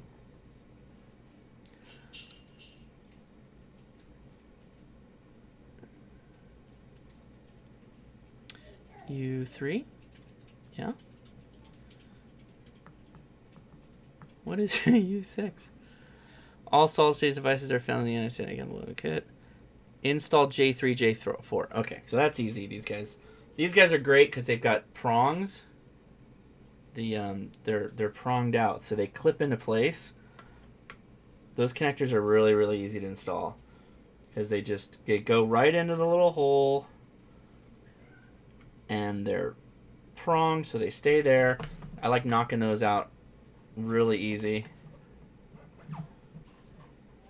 Yeah, I was a bit the 386s, actually I predate that, but that was the first computer that I messed with on a kind of a hobbyist standpoint.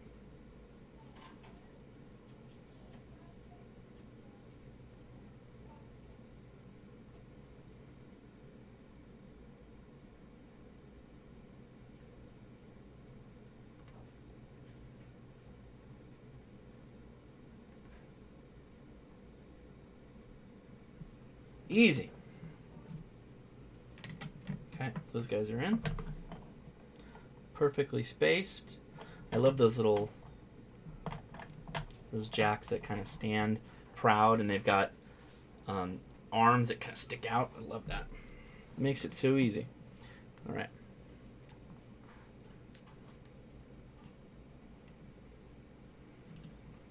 Install U6. Okay, where is U6?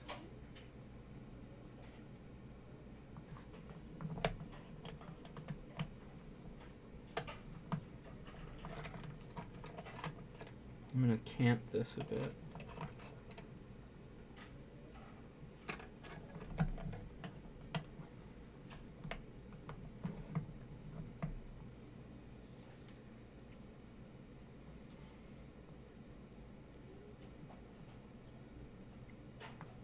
I'm at a loss. Where is U6? You're telling me install U6. I see U3. U6, found it. Jesus. What the hell is U6? It's a transistor.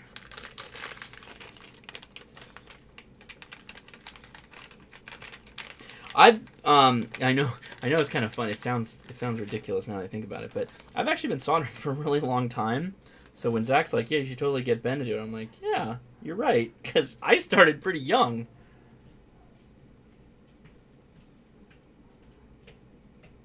U6 is a 7AL5.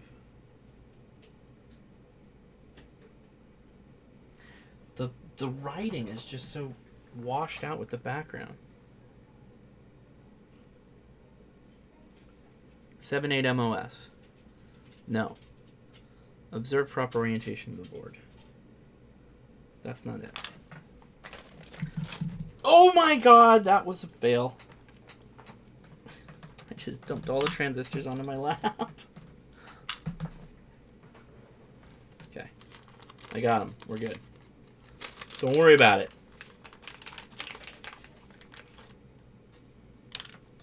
That guy, I think the guy just pulled out is it. Is that it? No. So I've got a cool little tray. I should show that too. This makes life pretty easy. So over my build area is a tray, and this is an anti-static tray. So all the components get split up as I start working through them. So that keeps things pretty sane as I'm going through the build process. I would recommend people. I'm going to hang on to this bag, though, because it's got a zip. Zip bags are great bags. Okay, what's this guy?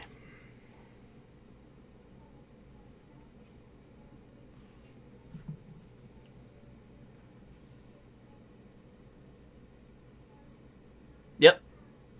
That's it.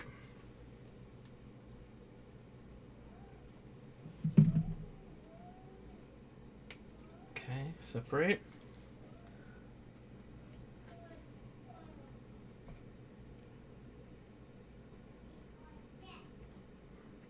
Okay. I'm going to go ahead and knock these guys into place. It's just this one. But I'm going to get him in right now because I don't like leaving transistors not soldered.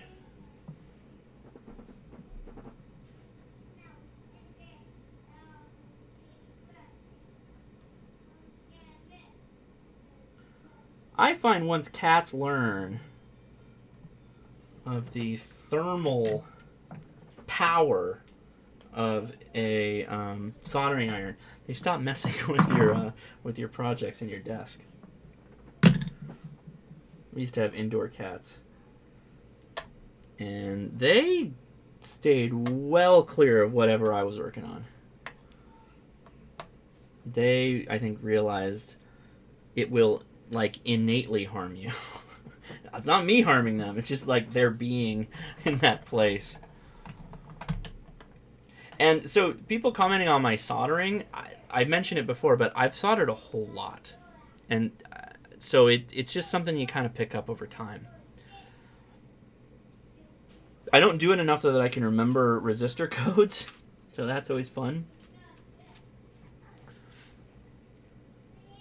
Brown, green, yellow, gold. Okay, this is where I start using my compartments.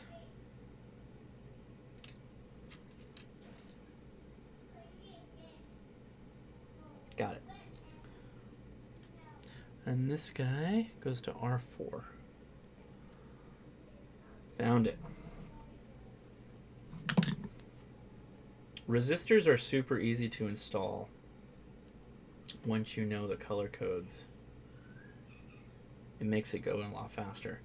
But if you don't know the color codes and you got this extra like looking up you've got to do.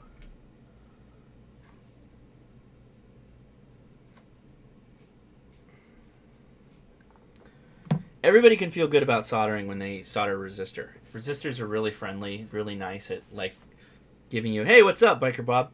Giving you a really clean install. I like soldering resistors out of anything because they make you feel so good. You get them real flush on the board, pull them tight, and they'll oh, this is brown, black, red, gold. Brown, black, green, gold. No. Oh, Edison's upset. Brown, black, green. No.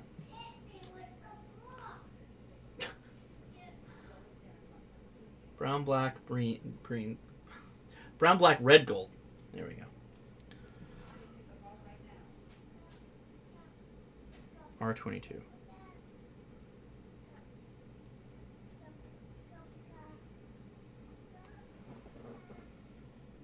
Wait, R2?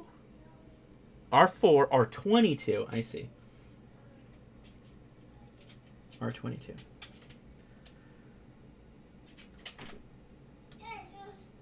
So Charlotte is usually pretty chill in the house, my corgi. But when the kids get home, she immediately starts pounding on, like, hiding up against my door when the door's closed to the office, because she's like, I want to get in there right now. I don't want to deal with these monsters. Zach, I agree. If you are in the situation that you need to deal with resistors, get yourself a multimeter. Because it's 1K ohm, 10K ohm. Learning how to do that on the fly is really good to know. And I've had to do that before.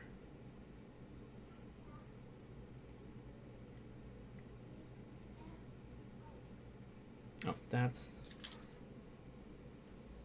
right. R11, brown, black, orange, gold.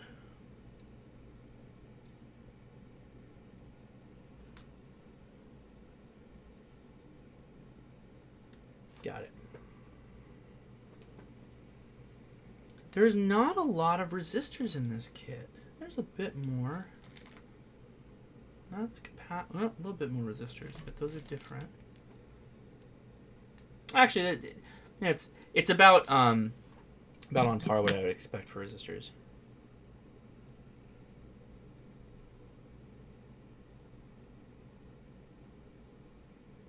Okay, I'm folding down resistor legs. R11.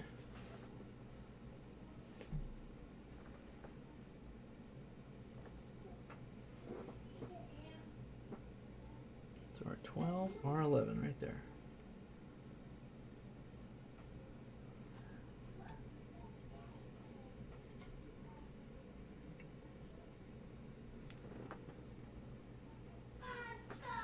Alright. R10, 5K. Green, brown, yellow, gold. I think these are them right there. Nope. Yep.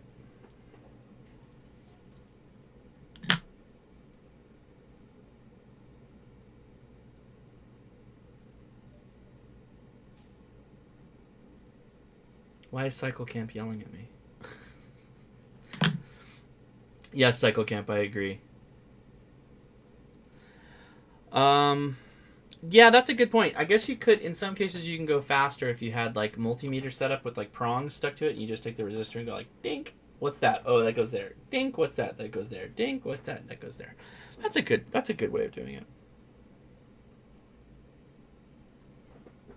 R10 is right there. Cool. We are moving.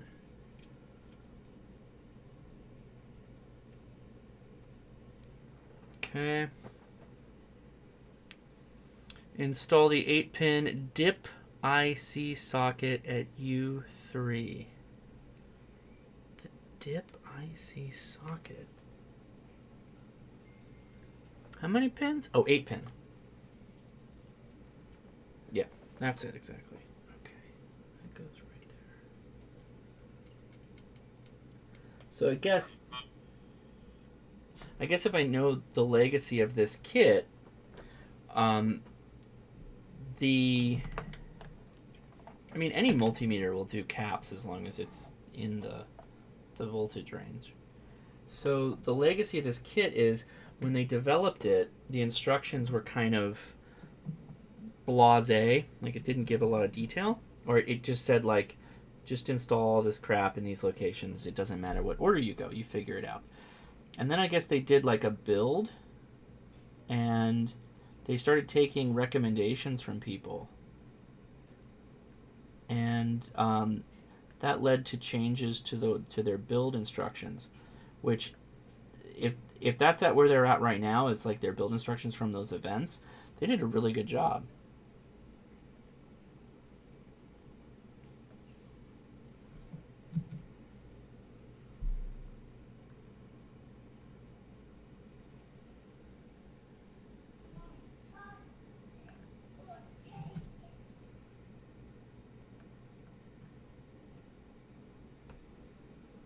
See, I've got a piece I've got to suck out now.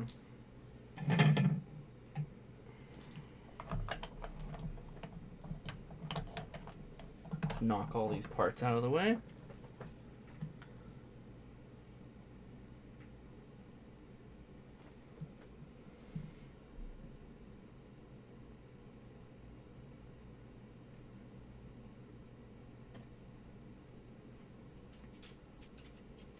Oh, I see what you're saying. You're saying that your multimeters have specific plugs, or not plugs, but spaces on them that can test out resistors right on there. Oh, that's cool. That's really nice. That's super handy. If you'd like to send me a Fluke or any of those multimeters that has that capability, I'll accept it gladly. Okay, let's go in here. Fix this guy up a little bit.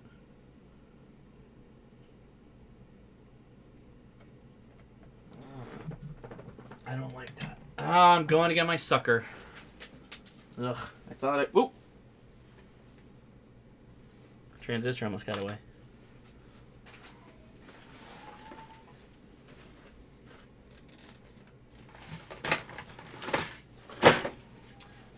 Bah! Bah humbug. Okay, so my sucker is pretty simple. It's just a syringe sucker. And just...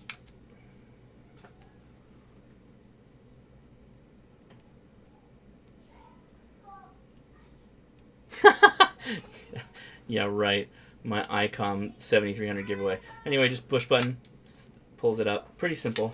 In fact, this one might be full. No, it's not. Okay, so where did I mess that hole up? There it is.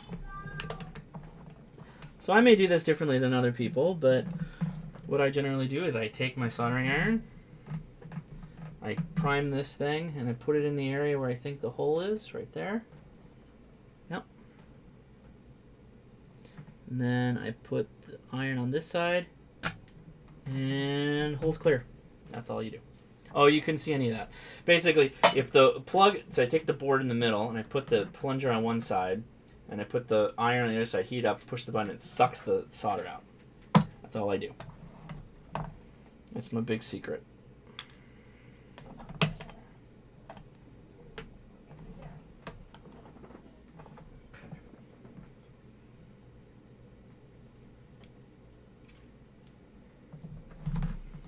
Alright, let's get this IC socket cleaned out, cleaned up, soldered in, blah, blah, blah.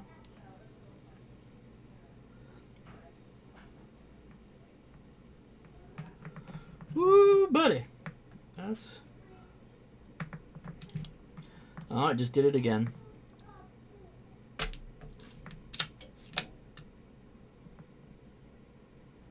Where the hell did that noise come from? Yeah, it's getting full.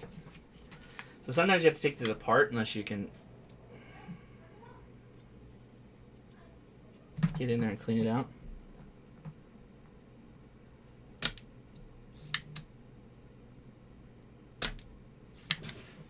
So now I gotta do it all over again because I tried to clean up the hole and I just made it worse. So plunger down.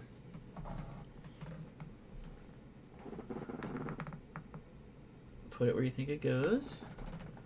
Line up on this side, apply heat, hit everything melts, then hit the plunger. And that clears out the hole. At least that's how it works for me.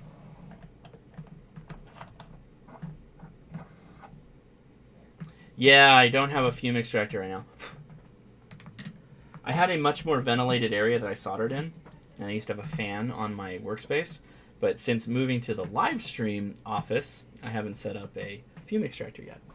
I started out the live stream saying that is going to be next on my build items if I'm going to do any more live stream builds, which they're not amazingly popular, which, you know, I think is a shame, but I'm not surprised. And who was it? It was Coffee. When I interviewed Coffee, he was saying that a lot of people mistakenly think that young people are all makers, but they're not. I don't know that radio DIY in the form of project like these is really that popular with young people. Not to say it's not. Understand what I'm saying? I'm saying that I don't know it's as popular as people make it seem. Okay.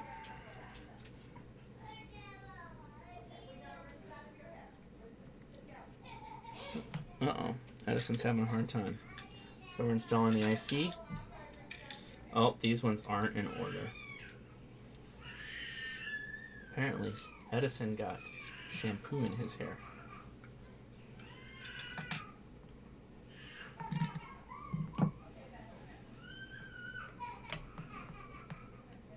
So I kind of wanted to find a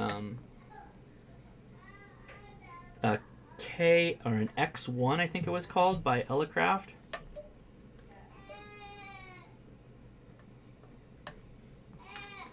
But those kits disappeared. Is it an X1? Yeah, it's an X1.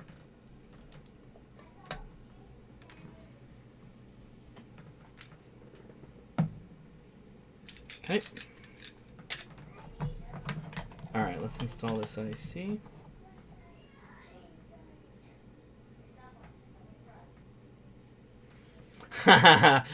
Zach, Amazon box plus fan with coffee filter. Yeah, buddy. That sounds like it would work perfectly.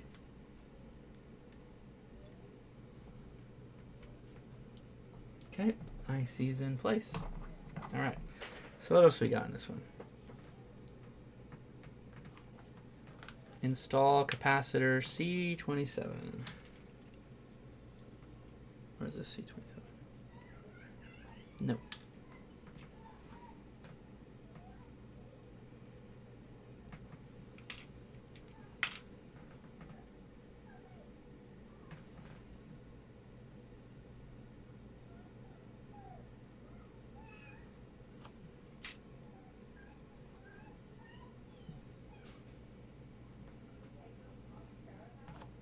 C27. I see C27. Oh no, I guess I don't. Where is it? Oh, it's right there. Okay, what is C27? Is that C27?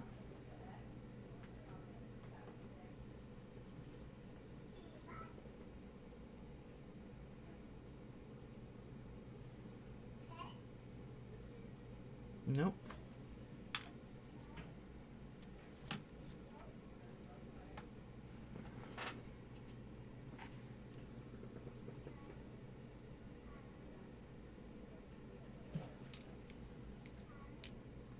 Hmm.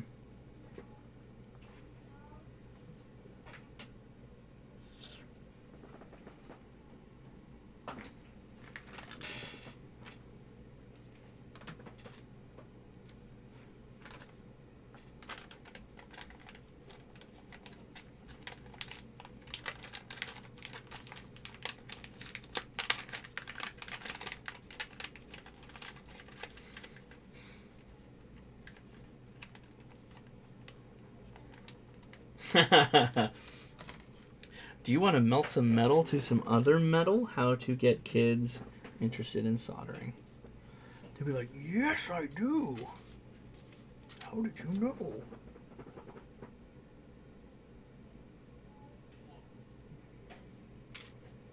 Okay, so we have a bit of a problem.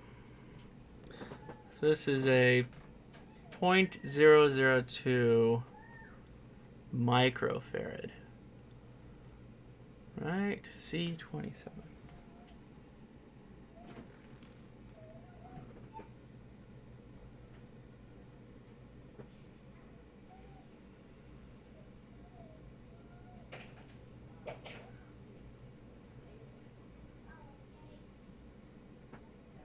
Oh, well, this is the 829. Okay, so this is C26. So let me get this out of the way.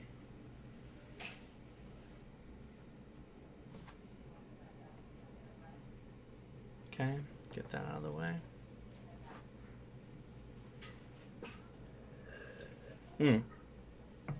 The capacitor isn't a C27. It's the location on the board. So it says install capacitor C27, which stands for capacitor number 27. And it's a 0.002 microfarad, and it's labeled 222. And I found it. So there it is.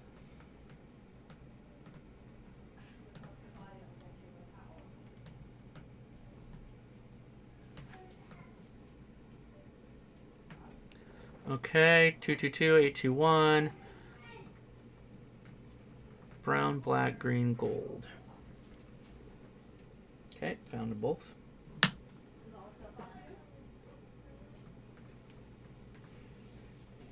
Did I buy the vise at Anaheim Fries? No, I didn't. I actually got this as the floor model at the Orchard Supply Hardware down the street. I paid very little money for it. It was on sale as the floor model, and I went, sure, I'll be happy to take this off your hands. And so they sold it to me.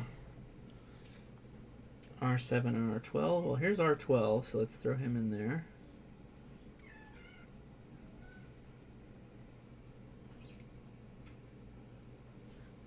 Okay, next guy.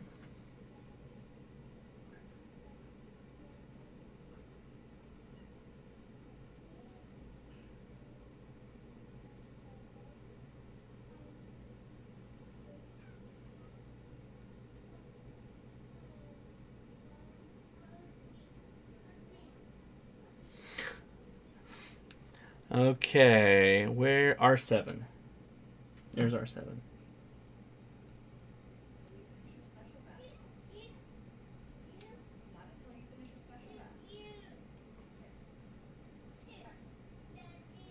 Okay. R7, R12, R13, yellow, violet, gold, gold. These are them.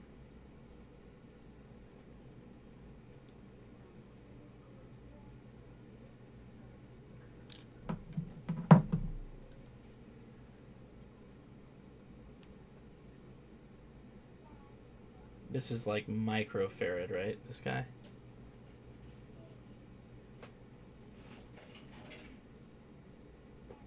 Oh no. Wow. Okay, R13, which is this guy.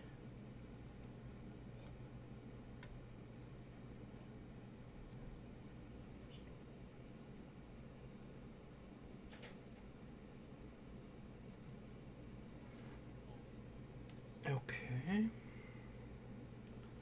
Last little duder here, or one of the last ones in this parts kit.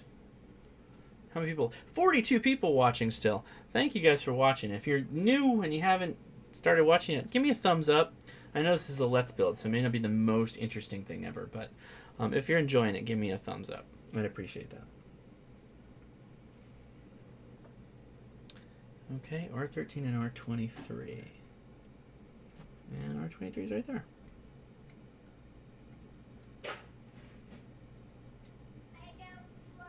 So as it sits right now, I think we have another hour and a half, which is perfect for another episode. So I'm going to finish up here on these guys, and then we'll go over to Discord and have some fun. So I can relax and unwind from my relaxing and unwinding. Well, Leia had the kids the whole time. Where's R8? There's R8. R8's a good resistor, but a bad car. Any Mazda fans in the house? Mazda fans? I'm a bit too big to TP without major prep work. TP? Like toilet paper yourself? What are you talking about? C30. Okay, C30. And does it want you to do C29? The part placement graphic shows the placement of C immediately adjacent to C29 of the first run board. So I don't believe I'm in a first run board.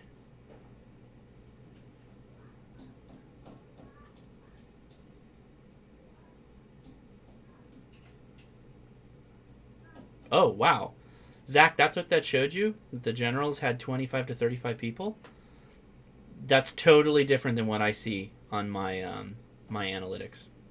My analytics were it depend. I have to go back and look, but I know the last one we were at about 60 to 80. Okay, so install. Yeah, but it's not telling you which one.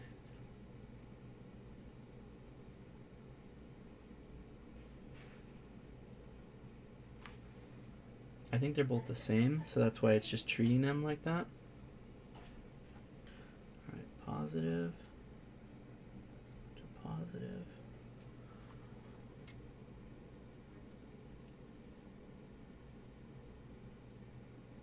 Uh-oh.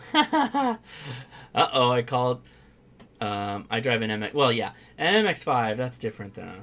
I don't know. I don't like the RX-8.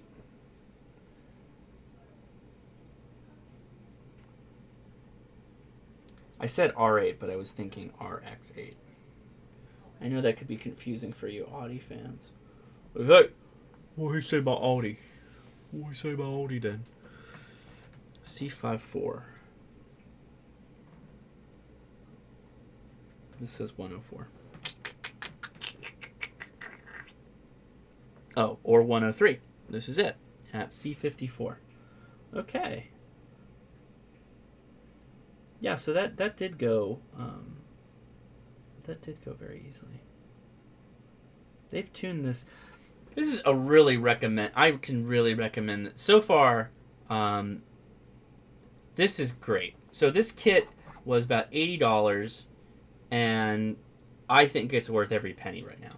I know I'm probably maybe halfway in, maybe a little bit more than halfway. This is a lot of fun. It's well thought out. It's purposely built with the instructions. It makes a lot of sense. It's really easy so far. I recommend this highly. Would recommend to all of you. I have no affiliation with this company. This is actually the first kit I'm building of theirs. The what is it? 5stateqrp.com. And just go check out their kits. They've got a lot of kits. And this is a really good one. Okay, where the hell is C30? Oh, wait. That is C30. That's C29. C54. Where is C54?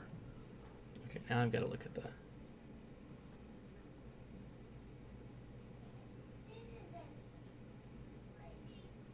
Oh, I found it. Wait, I thought I found it.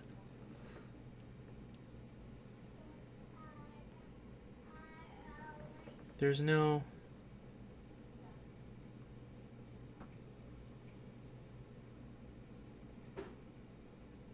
That's weird. There's no C54. Okay, so C54 is missing on this image.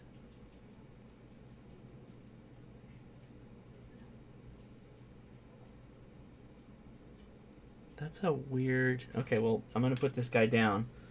I don't know what to think. Oh, because this is a first-gen parts. That's this whole comment. Solder the C29 in the main PCB. Do not flush cut the leads at this time with the board still in place, down position. Use microfarad capacitor across the leads to the bottom of the PCB. Make sure the capacitor at C54. The parts placement graphic shows the placement for C54 immediate.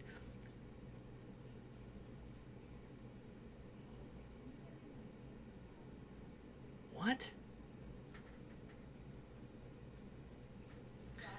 The part... Okay, so I'm reading the part in red. This is weird. The parts placement graphic shows the placement of C54 immediately adjacent to C29. Yes. Solder C29 in the PCB, but do not flush cut the leads at this time with the board still in the upside down position.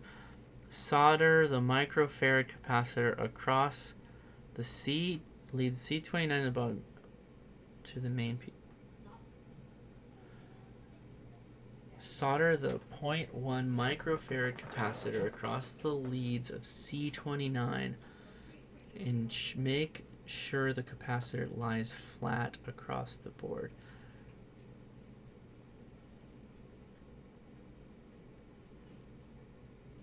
Well, okay. So that's why there's no holes. That's why there's no holes. So I have to do this a bit differently.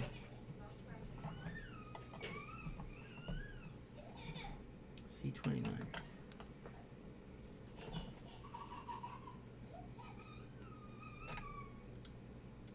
Okay. I'm gonna put a mark on C29 so I don't snip the leads here.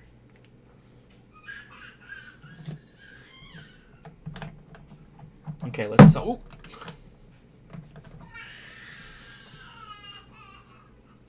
Okay, here we go.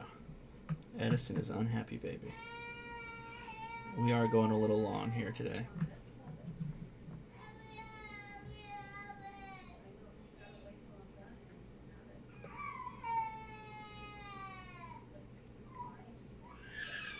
I think he's mad about an iPad.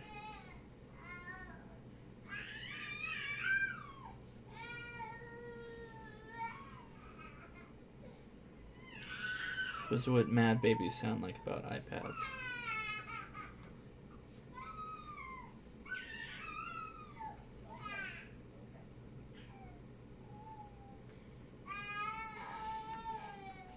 He really likes iPads. Wow. Wow, Edison, wow.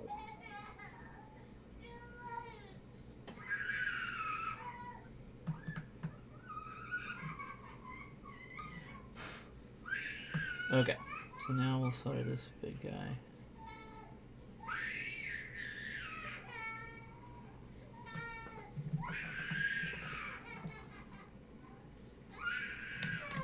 Sorry about the screaming.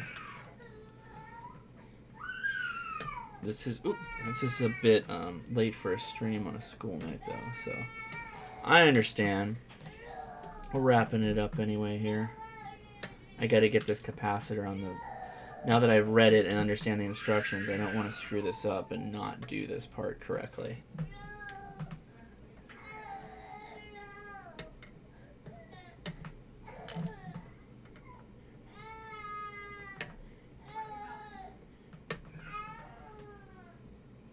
Oh, I think that was teeth brushing. Toothbrushing. Only toothbrushing can make little boys that upset.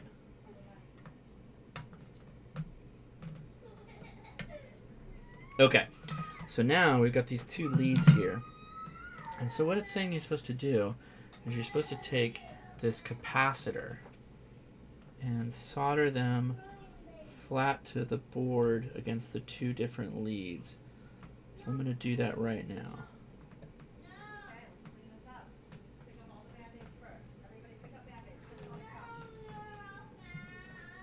Okay.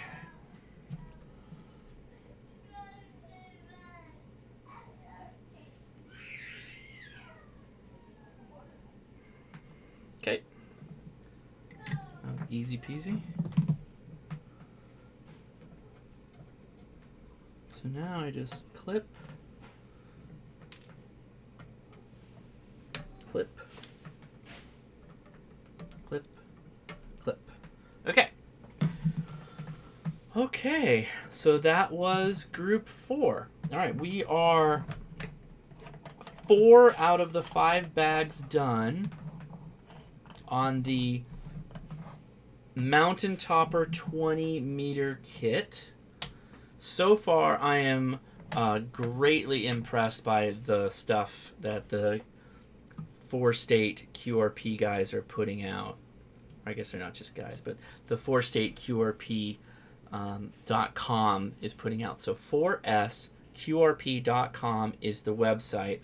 I'm doing the 20-meter HillTopper, and I'm through bags 1 through 4.